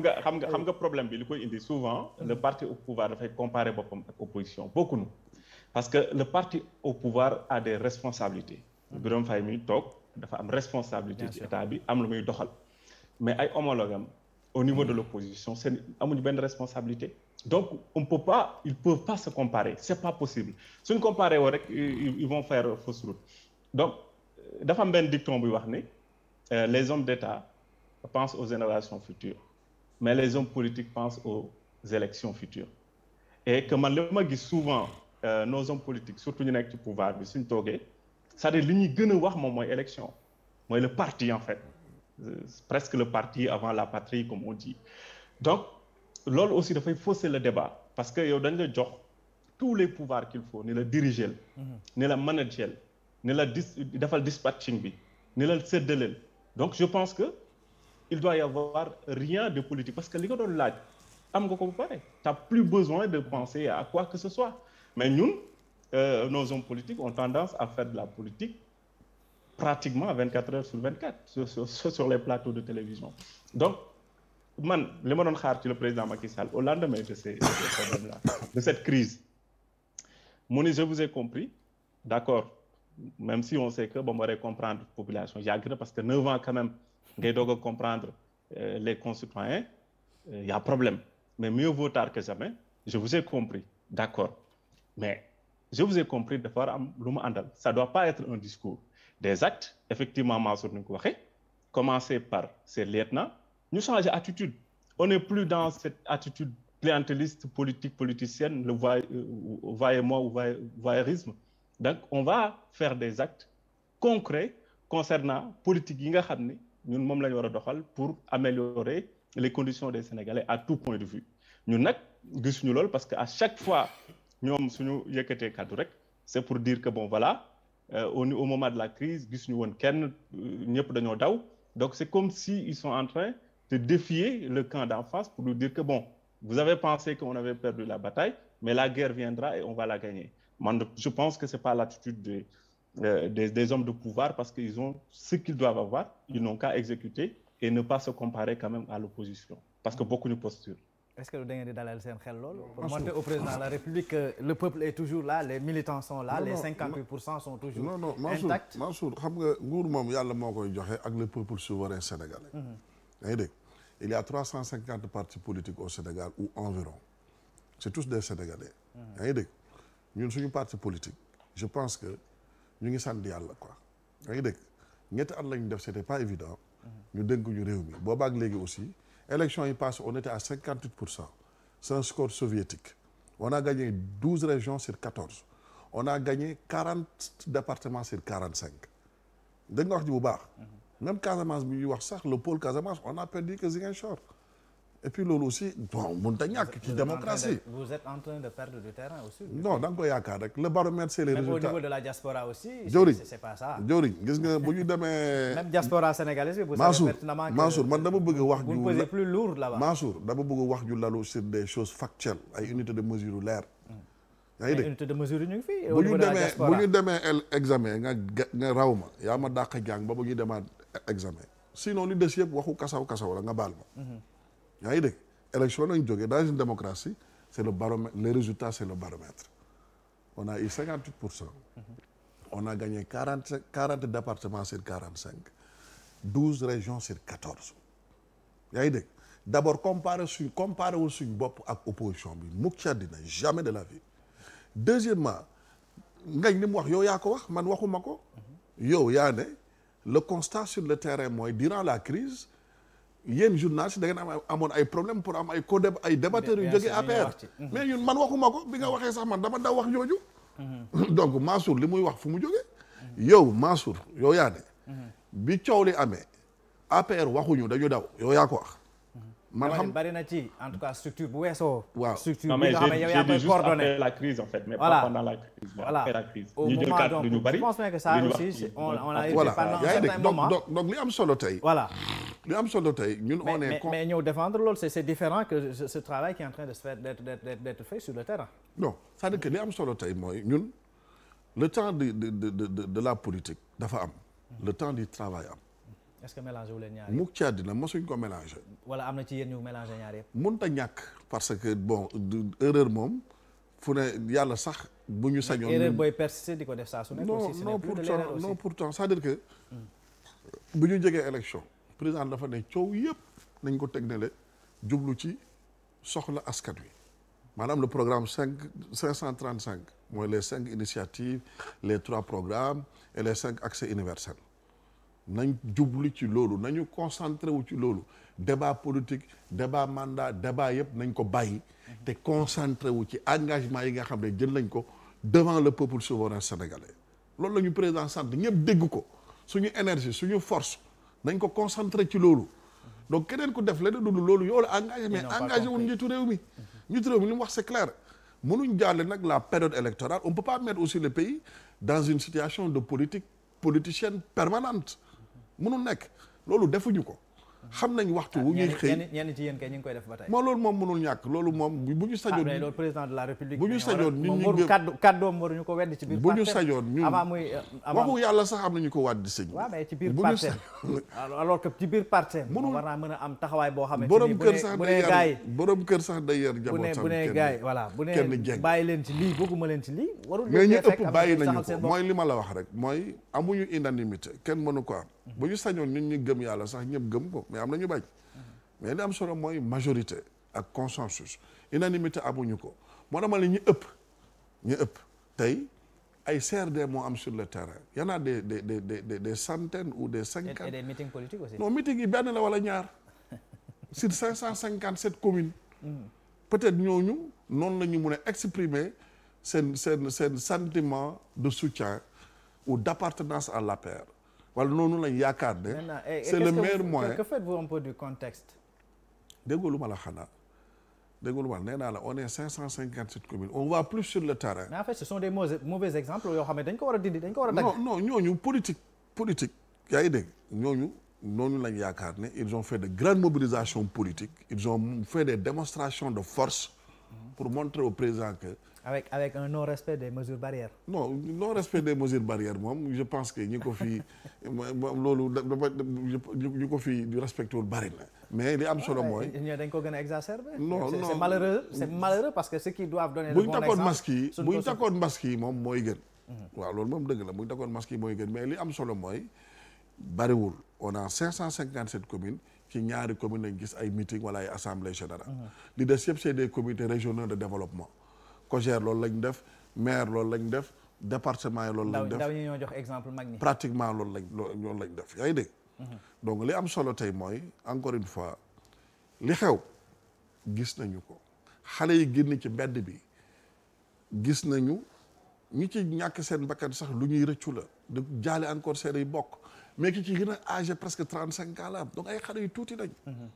tollu seen diggi jamono yaa ngi dégg donc message bi nga xam ne joxe nañu ko. njiitu réew mi jàng na ko dégg na ko jël na ay saafara pour indi jox xale yi yaa ngi dégg donc li am solo mooy ñu ngi woo ñëpp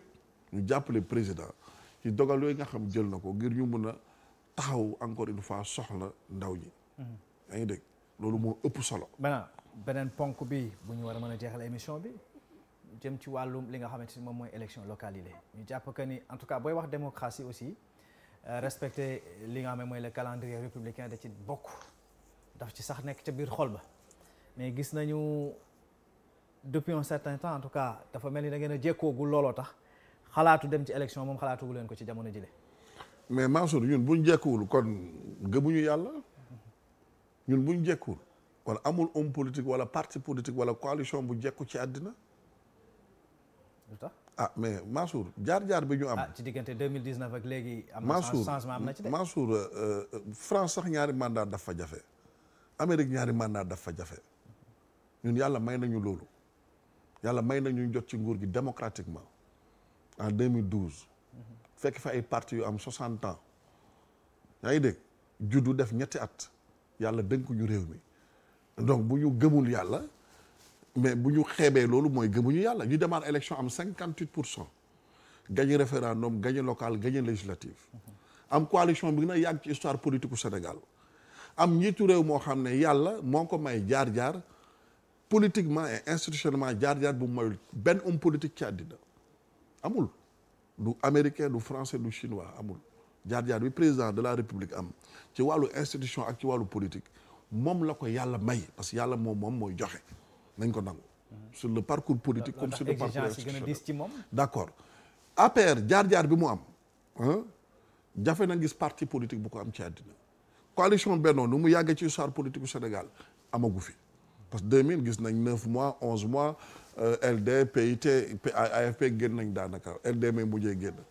4 ans ou 5 ans après mais 9 mois 11 mois AFP ak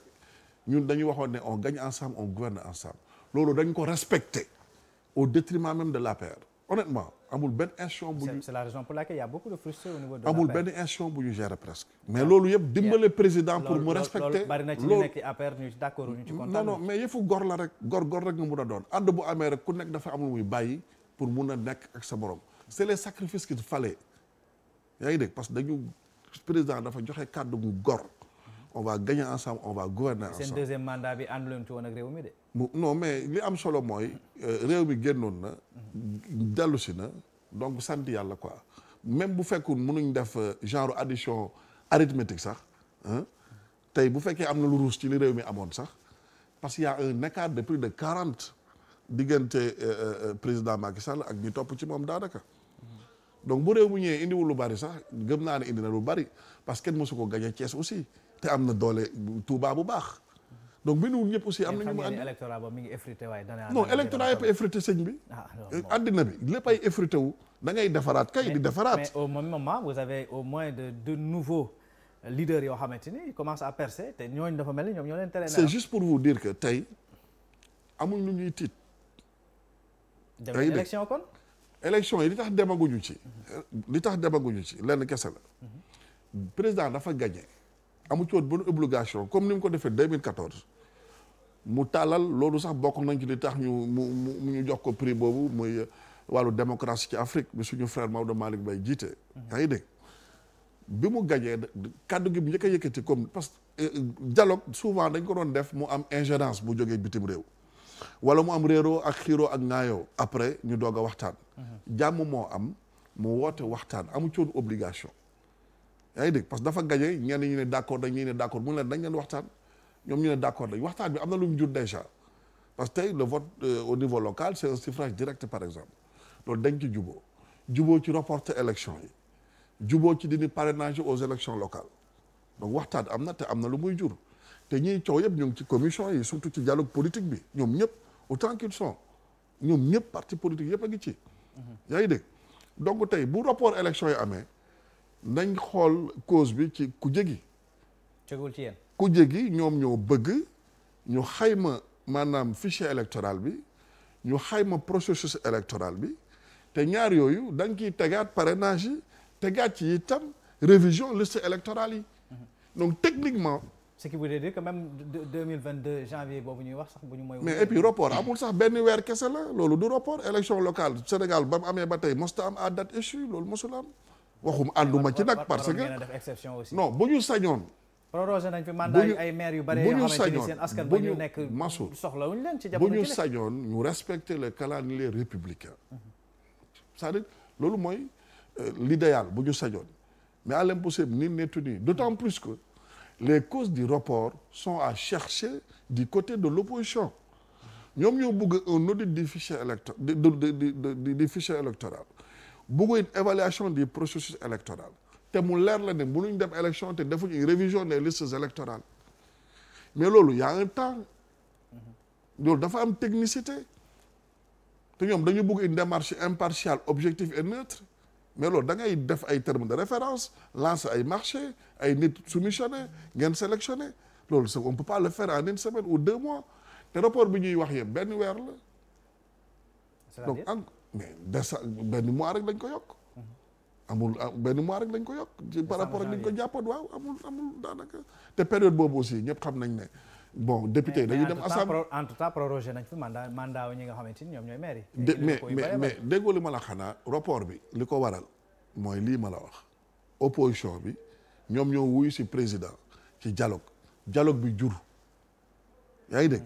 opposition bi ku jëgi ñoom ñoo bëgg ñu auditer fichier bi ñoo bëgg ñu évaluer processus bi boo ci boolee parrainage boole ci révision liste électorale yi te li tax ñu repousser ko aussi weer boobu mooy période boobu député yi dañuy dem assemblée nationale ministres yi donc encore une fois lu munta ñàkk la gënaluñu lu munta ñàkk la mais ku jëgi ñoo ko waral. d'accord Ngagne. Effectivement sur cette question moi je pense que depuis bokk na ci exigence yi en tout cas bi nga xam ne le président de la République fal nañ ko en 2012 c'était nous régler ces problèmes-là ces problèmes d'élection les problèmes de mandat qu'on règle ça définitivement qu'on n'en parle plus parce que on prend énormément de temps sur ces questions-là et que on se rend compte que c'est du temps perdu parce que on tourne en rond quoi c'est-à-dire chaque fois l'éternelle question du fichier électoral du mandat présidentiel de la liste électorale kañ la ñuy pare en fait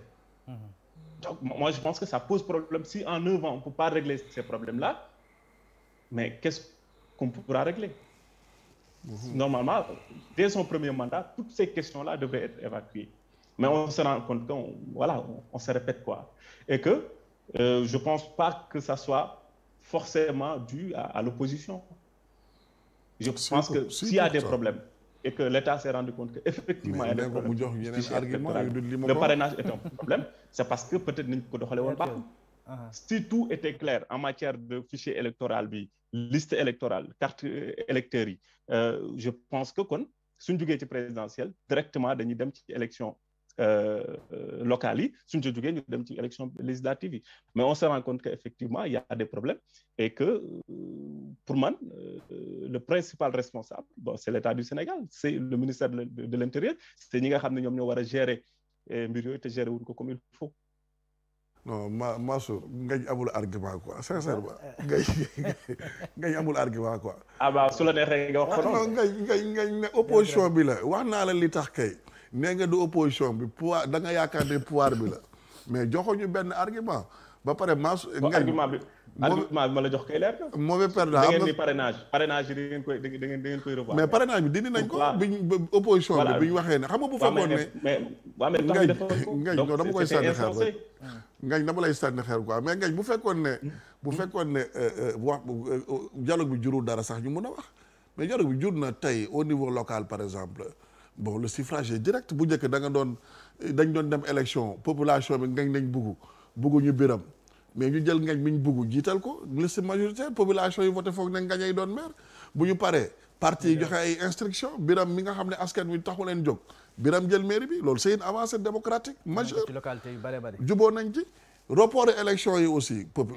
parti politique yi ñoo ci juboo démocratie kay mooy loolu mooy consensus donc tey encore une fois bu ñu sañoon parce que ça aussi la démocratie c'est le respect des calendriers républicains ñun amuñ lu ñuy tiit ci wàllu bilan ci wàllu leneen sincèrement honnêtement parce que en face de nous pare ngeen très rapidement bala ñuy jeexal li ñu ci dese ci waxtu ay quelques simili la lu tuuti sax déjà mënuñoo toog ak yow waxtaan pour xam taxawaay bi nga xamante ni amoon nga ko ci université ak un digne fils du Sine ñu gis un débat du reste excusez-moi du terme de caniveau un débat qui peut demain si on y prend garde mën na en tout cas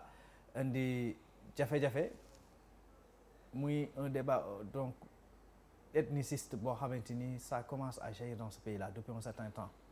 gis nañ la dernière conséquence yi mu am en date donc au niveau de l'université Cheikh Anta Diop on l'a vu ailleurs aussi en tant que quelqu'un qui peut-être qui a eu à diriger un mouvement étudiant pour ne pas dire estudiantin ci genn wàll ban aperçu nga ci am ndax mbir mi fu mu yegg tey jii nar ñoo jaar ñu ci yoon woo xamante ni aller la boo xamante ni retour bi xamuñu fan lañ koy nar a jëlee ji. bon xam nga wax ji moom nañ ko xam nga. buñ ko ragal nañ ko waaw buñ ko ragal nañ ko wax rek. bien que nag réew mi dafa toll ci décrispation. toll ci dal kilifa diine kilifa aada yëpp dugg ci. sëñ Mourtala yal na fi yàgg te wér am ci taxawaay bu am solo taxawaay bu mucc ayib. donc atte xeex maanaam ku tooñ day yokk xeex quoi yaa ngi dégg mais aussi li xew mooy gis nañ fii peut-être ay nit ñu jóg xam nga di jox ay instructions yenn xeet yi ay def leen cessez-le-feu yem leen fii xam nga yooyu aussi rafetul maintenant li xew université sànq bi may ñëw benn journaliste sa benn mbokk bu nekk ci beneen site en ligne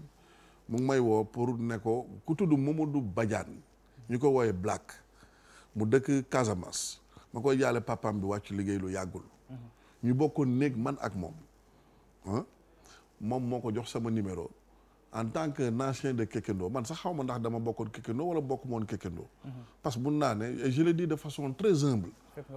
sama néeg sax la juddoo daanaka wala doon parce que Mala Seydi mi ko jiite woon nekk tey Sabadola chaque jour dañuy déggante Mala ak Black sama néeg la ñu xamante ñu bokkoon liste syndicale Ndéné Mbodj jiite woon liste bi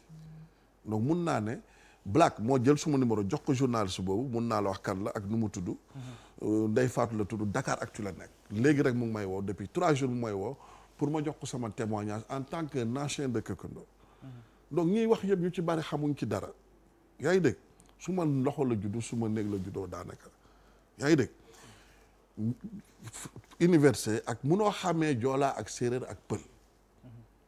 amu ci droit amu ci yoon sax c'est-à-dire que y a le cousinage à plaisanterie c'est sacré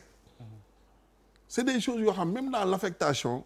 des cadres dans l'administration du ñu koy wax mais da nga koy gis à Fatick par exemple tous les gouverneurs qui sont passés sont joola ou halpulaar ñun Fatick séeréer yaa fa ëpp te pourtant ay halpulaar kese ñoo ñuy jiite te dañ ko nangu soo demee Casamance c'est pareil tous les gouverneurs qui sont passés c'est pareil donc c'est un héritage c'est des choses sacrées donc kenn waru ko yàq ak ku mun a doon ak foo mun a bokk ak foo mun a far ak loo ci mun a jublu mais nit ñi nañuy yemale yëf yi aussi fi mu yem ñàkk a bokk gis-gis yàgg na ci àddina loolu mooy démocratie ay nit bu ñuy ànd des gens qui sont ensemble ils peuvent pas être d'accord toujours sur tout muy sa jabar muy sa yaay muy sa xarit seen gis-gis dafay waroo loolu mënul ñàkk des fois sax dañuy jóg loolu mënul ñàkk mais encore une fois yëf yi nañ koy yemale fi mu yem ay étudiants la loolu yàgg na université. ay nit ñu bokkul gis-gis xeex. le syndicalisme bi c'est pareil mouvement associatif yi c'est pareil politique bi c'est pareil ay nit ñu bokkul gis-gis lañ xeex mais buñ ci gis ne joolaa la ak séeréer parce que Kekendo turu soose la déjà yaa ngi dégg Kekendo du ay joolaa kese Casamance du ay joolaa kese ña xeex du joolaa ak séeréer ay ñaari groupe d'étudiants la ñu bokkul gis-gis kese donc ni yëf yi nañ ko yemale fi mu war a yem te bañ ci boole lu ci bokkul. C'est important. C'est Voilà. important. Donc, vraiment... Gagne, c'est très important les DG. Et je pense bien qu'on est tous conscients qu'on ne doit pas scier la branche sur laquelle on est tous assises. C'est très important, d'autant plus que man lu ma ciy metti rek moom mooy le lieu bi ñu waxee peut-être fa la mbir mi xewee ak traitement bi ñu ci am ba mu yegg foofu parce que tu sais bien qu'un de nos professeurs avait l'habitude de le dire pour de passage ñu nuyu ko professeur Ndiaga Loum que l'université est le seul lieu où on peut exprimer sa folie sans risque d'être interné. Ce qui montre que ni nit mën a ubbee xolam ni dilaté li nga xamante ni moom mooy xolam ba mu mën a wax nu mu ko sentiré mën a def lépp parce que c'est le cadre qui le lui permet. li ci am solo rek mooy comme li ñu doon wax ba ñuy def syndicalisme. ça doit pas être le lieu de la force de l'argument de la force. mais le lieu de la force de l'argument. C'est important. C'est un milieu intellectuel. Ça doit être des débats d'idées. président du Sénégal. mais nag souvent aussi yabuma journalistes yi taskatu xabaar yi mais ñenn ci ñoom la. souvent ni ñuy traitement yi ñuy def affaire yi pour mu sensible pour mu buzz. est-ce que ñu baal ma pour ñu mun a jaay aussi. est-ce que comme da nga koy ñemee wax est-ce que doo wax Madiambal aussi mu bàyyi wax jooju. non pourtant nag ñëpp lañu rek mais Mansour nañu nangu leen Mansour nañu nangu leen nag foofu moom Madiambal man ci li ma yaakaar Madiambal attaqué na fi suñu xarit Aliou Dembourou kenn waxul attaqué na fi waa Fouta xaw ma kan moo waxoon ne Fouta titre foncier président Macky Sall la attaqué na fi kenn waxul mais quand même ça nit ñi aussi souvent nañuy bàyyi bu ñu waxee dara lu leen arrangé wul ñu gisee ko neneen. non li mu wax moom arrangé wul kenn. yaa ngi dégg non souvent xam nga Sénégal la ñu nekk ku nekk day joxe xalaatam c'est ça la liberté d'expression. yaa ngi dégg mais ay nit jóg nañ fi réclamer ne ñoo jiite maanaam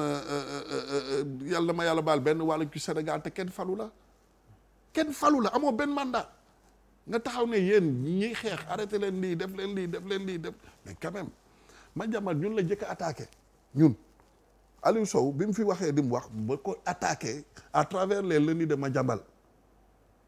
yaa ngi dégg wax ji bi fi xaw ma kan jógee ne Fouta titre foncier président la da ko attaqué mais c'est ça Madiambal il donne son point de vue librement tous les lundis. Effectivement. allez-y Ngagne très rapidement mu nga tàggoo wala ci mbokku téléspectateurs yi. voilà parce que dama bëggoon t'interpelle parce que yow liggéey nga ci lu bari bari. moi je pense que Madiambal su fekkee dafa attaqué. Le député, je pense Dambérou, bu mu tenir ces discours-là, il était dans une bonne posture. En tant que journaliste, war na mën a jël benn position ci benn éditorial benn chronique dénoncer ay déclarations xam benn député daf ko def te mu jàpp ni c'est une déclaration ethniciste, c'est une déclaration séparatiste kooku ñëpp dañ koy applaudir su Madiambal jëlee plume également. Dénoncer par exemple un ministre de la République bu tenir un discours ethniciste mais dañ koy applaudir mais su Madiambal jëlee plume am cette fois-ci il ne dénonce pas mais di jaxase ay ethnie. non. c'est-à-dire effectivement j'ai lu son texte. lire naa ko ba mu jeex tàkk li mu wax ci texte bi moi je pense que c'est extrêmement grave te lépp c'est des suppositions. C'est-à-dire dara tegu ko sur des faits réels. Moi, je pense que ça, c'est extrêmement grave et c'est à dénoncer. Et effectivement, heureusement, que ce soit les journalistes, corrects, ñëpp ñi nga xam ne ci secteur bi la nekk ils ont dénoncé ces propos. Ils ont dénoncé ces propos parce que un journaliste quand même, waxuma la sax un journaliste, même un citoyen lambda ne devrait pas tenir ce genre de discours. Et qu'on a vu également un ministre de la République à Fouta tenir ce genre de discours. Mais le pouvoir amul benn commentaire boo xam ne def na ko ci.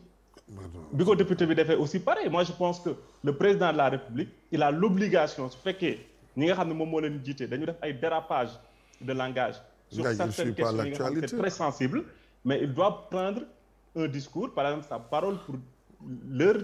dire exactement que c'est des questions yoo xam ne il faut pas en toucher. mais Mansour il faut pas en toucher. Et malheureusement on voit que le président de la République dit rien, c'est comme si lui il encourage ce genre de fait là et que c'est extrêmement grave. Dama koy wax on n'a jamais vu au Sénégal nekkee Sénégal ba léegi on n'a jamais vu Senghor était un Sérère, il a dirigé le Sénégal pendant très longtemps, musuñu am ce problème là. Ablaye Wade également, Diouf également pareil, Ablaye Wade également pareil. Moi je pense que même au temps de Diouf et au temps de Wade, on a eu des leaders yoo xam c'était des nordistes, ils étaient de la Casamance, ay Robert Sagna, des leaders charismatiques qui ont occupé des postes stratégiques au niveau du gouvernement. À un certain moment donné, ils ont eu des partis politiques, mais on n'a jamais eu ce discours-là. Mais pourquoi aujourd'hui, ils veulent nous sortir ce genre de discours-là? Moi, je pense que c'est à éviter. Il faut ñu teg ko ci suuf. c'est-à-dire waxtaanu xeet, waxtaanu waaso, waxtaanu gëm-gëm lu ñu war a moytu la ci Sénégal. C'est très important. Loolu dëgg la. Mais de 82 à aujourd'hui aussi, Sénégal am na problème mel noonu. Yaa ngi dégg. Loolu lenn la. Ñaar, Aliou Sow muy membre fondateur de APR. ñun bu ñuy tàmbali bu ñu dajale woon di réunion président bu ñëwee daf ñuy wax ne bu leen fàtte Aliou Sow bu leen fàtte Ndiaye bu Kolda bu leen fàtte Yaya Sow ñett ñi rek la ñu doon limal ne parti bi ndaw ñi du yéen ñi nekk Dakar kese mu gagné département yam mais bi mu waxee li mu wax APR dañu génnee communiqué désolidarisé wu donc ngañ bu mu ñu ne kay dañ ko ci jàppale wala dañ mel ni dara xewul APR malgré li mu tekki ci biir c'est un haut cadre de l'APR. Il est un président de conseil départemental. Il a la légitimité historique dans le combat. Il a donc bi mu waxee li mu wax APR njëkk a jël communiqué désavoué ko désolidariser wu sanctionné ko. Est-ce qu'il fallait pas aller plus loin? Non, doucement. Donc bu ñu ne quand même dañ ko encouragé. Non, demeewul noonu. Li ma wax aussi c'est clair. Madiambal bi muy dafa joxe xalaatam. Yaa ngi dégg dafa joxe xalaatam. Sénégal débat boobu ñëpp a ko war a moytu du Madiambal kese. Opposition bi koy agité aussi war nañ ko moytu. ñëpp moytu ko. ñëpp moytu.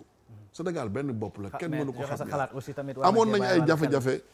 jàmm jàng fii sax yàlla na sax te wéy yàlla na yàgg waxtu wi ñu jagleel DG Birame Faye buur na très rapidement mënuma jeexal ak waxtaan wi te question bi nga xamante ni Sénégalais yu bëree bëri yóbbante nañ ma ko surtout ñi nga xamante ni tey dañoo yor ay moto yu cak-cak ak yooyu en tant que directeur général bu agence d'assistance à la sécurité de proximité nee nañ mais sa gars yi ñoom de quel droit ils s'arrogent aujourd'hui di interpeller gars yi di attester ak yooyu léegi dafa mel ni xamuñu seen liggéey fu mu yem. non sama gars yi. d'abord maa ngi leen di nuyu képp kuy ASP. ndax ay xale lañ encore une fois tollu seen diggi jamono seen diggi ndaw comme ni ma koy waxee nangoo liggéeyal askan wi te kenn fayu leen.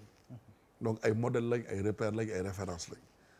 xale buñ meloon noonu Sénégal du am benn jafe-jafe donc xale yu ay royukaay lañ d'abord encore une fois yaa ngi dégg loolu benn la ñaar li ñuy def. ASP ñaara tax mu juddu bi jiitu mooy jox xale yi lu ñu jàpp pour bokk ci ñuy tabax réew mi ñaareel bi tax ñu juddu mooy yokku kaaraange réew mi nga xam ne way takk der yi la ñu ko dënk yaa ngi dégg donc c'est bon aider la police ou la gendarmerie assistance la maintenant ay convention moo ñu lié ak ñoom xam nga bu ñu ne diw daf lay dimbale ci sa wàllu liggéey journaliste définiruñ fi mu war a yem ak fi mu war a yem. waaye mënul def liggéey bi may def. waaw non c'est une question d'interprétation yoruñ bal tiré wuñu xam nga li gën a am solo. et là je suis sérieux. pour la plupart laa wax de liggéey boobu ñuy defloo ñooñu seen intérêt ñi ngi koy defal la te ñum ñuy kaas ñu ci bari yàlla na ma yàlla baal jox naa lañ jël mais nekkuñu ci yoon te li ëpp et toujours noonu lay demee. amul benn ASP bu am fitu def loolu te ab policier taxawul ci kanamam wala ab gendarme da nga wax ji donc li ñuy def intérêt ki ñu koy defal la te kenn fayu leen ci te loolu ñuy def ci yoon la lalu parce que ñooñu ñu ci bari nekkuñu en règle donc nañ leen gën a jox cër ay xale lañ nekk ci réew mi nangoo doon ay volontaire nangoo doon ay engagé civique lu toll ci juróom-ñaari at te kenn fayu leen ñuy liggéeyal askan wi ci domaine yëpp ñu ngi leen di jëfandikoo comme secrétaire comme assistant comme archiviste comme comptable comme infirmier comme informaticien te ñu ci bari nag dañu jàng bu ñu leen gis ci mbedd mi foog ne ay ay kii lañ yaa ngi dégg mais li ñuy def encore une fois peut-être ñu gën a xoolaat texte yi mais 5 missions xoolaat seen prérogative aussi parce que nit ki tamit boo ko xam nga bu ñu nee par exemple plus nga bindal ko attestation moo gën a yomb que xam nga am na ci yoo xamante ni c'est un débat peut-être boo xamante ni on va évaluer de toute façon on va évaluer la convention pour parce que ñoom formé nañ leen sur 45 jours benn te ñu ci bari dañ am formation avant ñu fay ñëw da nga wax ji ñett convention yi ñu lié ak suñ partenaires yooyu dañ leen di formé waat da nga wax ji mais dañu ne par exemple 5 missions la ñu am benn bi dafa di recruter former et déployer à la police à la gendarmerie et dans les autres administrations ñun def nañ loolu wàccoon nañu ak li ñu waroon def en fonction de notre mission maintenant bon police aussi ñu ngi leen di gërëm ak gendarmerie ñu ngi daje pour évaluer on va évaluer tout ça mais li am solo mooy liggéey bu ñuy defal nit ñi la askan wi gratuitement nañ leen jox cër te gën leen fonk te fexee nekk en règle ñu gën a joxante cër ci réew mi la c'est très important ngañ dem ba waxtu wi buur na en tout cas ma ngi lay jaajëfal c'est toujours un plaisir renouvelé incommensurable même devrais-je dire de participer à ce plateau avec toi vu la pertinence un peu des idées voilà non Ngagne il est bon mais day jàng quoi déjà mi ngi lay sànni xeer allez-y très rapidement tàggul mbokku téléspectateurs nga tàggu waa Ngaye Mékhé ni xam naa ni li tax ñoom Biram war a def élection locale yi parce que Ngagne mi dafa war a nekk maire Ngaye. bon baara bu ko jàpp loolu moom lu war a nekk lu war a mën a nekk. non mais kii du candidat yow kii xam naa yow yaa ngi bitim réew xamoo lu xew ci dëkk bi. dara du ma fa ëmb nag lu fa xew fii yeddoo foofu. donc du coup maa ngi leen di nuyu bu baax parce que dañ lay suivre notamment sama benn sœur ma koy fal moom du raté émission bi daf ko bëgg émission bi daf ko neex donc di leen nuyu waa gars yi yëpp di leen sargal ñu bari aussi dañ may woo sincèrement di ñu encourager et que di saluer également initiative bi ak li may participer ci émission bi donc di leen delloo njëkkal bu baax a baax di leen nuyu di nuyu waa Sénégal yëpp di nuyu également waa bitim réew parce que compatriotes yi nekk fii yëpp dañuy suivre di ñu topp également je pense que émission bi aussi daf leen soxal parce que lu bari dañ ciy wax li nga xam ne moom moo xew un peu partout à travers la diaspora notamment li nga xam moom mooy xew France saa su ne di gërëm aussi Biram c'est la deuxième fois ñuy tase te c'est toujours sympathique de débattre avec lui un esprit ouvert quand même qui accepte même si parfois dama koy sànni xeer di critiquer mais da koy accepter avec beaucoup de philosophie ci noonu kese lañ mën a tabaxee réew mi kenn moomu ko ñun ñëpp a ko bokk te ku ne war na cee mën a def donc di jaajëfal ñëpp di la jox dig daje Mansour kon ba àllarba ak jàmm. bu soobee suñu borom DG très rapidement. bon maa ngi lay gërëm di la sant ci opportunité bi ñu may encore une fois ñu mën a waxtaan ak askan wi ci ay soxla askan wi. di gërëm Ngagne encore une fois bon il est bon il est pertinent. démocratie aussi loolu la comme ni may faral di waxee gis-gis il faut que muy waroo di wute. de la discussion jaillit la lumière quoi. di gërëm ASP yi. bon di jégalu ñenn ñi aussi bu fekkee dafa am ay jafe-jafe ci wàllu liggéey bi mais loolu nag mënul ñàkk parce que boo yoree fukki junne xale ñu ñàkk léeg-léeg kenn juum ci mais li am solo mooy wàññeeku na bu baax a baax encore une fois di sant di gërëm ñu ñuy déglu di ñu seetaan di ñaan yàlla jàmm sax ci réew mi parce que jàmm moom mooy indi développement il faut que jàmm am sécurité am développement mën a am.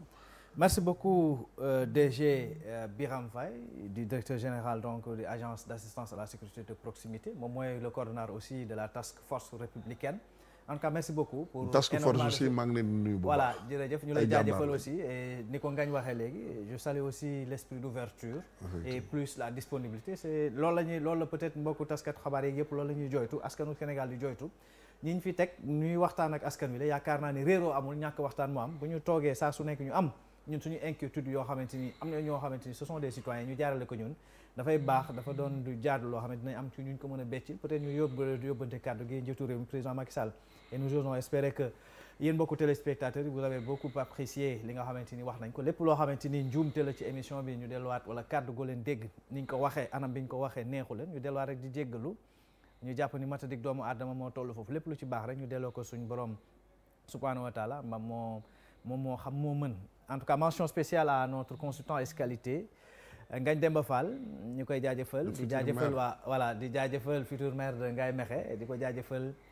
man tamit ma jaar fa nuyu sama waa dëkk waa Pire Gureye ak ñoo ñi nga xamante ni ñoo fa nekk ci jamono ji di ñu topp saa su nekk les Sénégalais de la diaspora ak ñi nga xamante ni ils sont nouveaux donc de 14 régions du pays lii di seen émission ñu leen di jaajëfal di leen defal mention spéciale aussi à l'équipe technique bi nga xam ne ñoo ñuy jàppale ci coordination bi préparation émission bi en termes d'innovation lépp loolu ci gis ce sont ces jeunes là qui sont en train donc de le faire. Mention spéciale aussi à la rédaction de la DTV di leen jox dig daje àllarba bi ñu dëgmal avec toujours le même plaisir.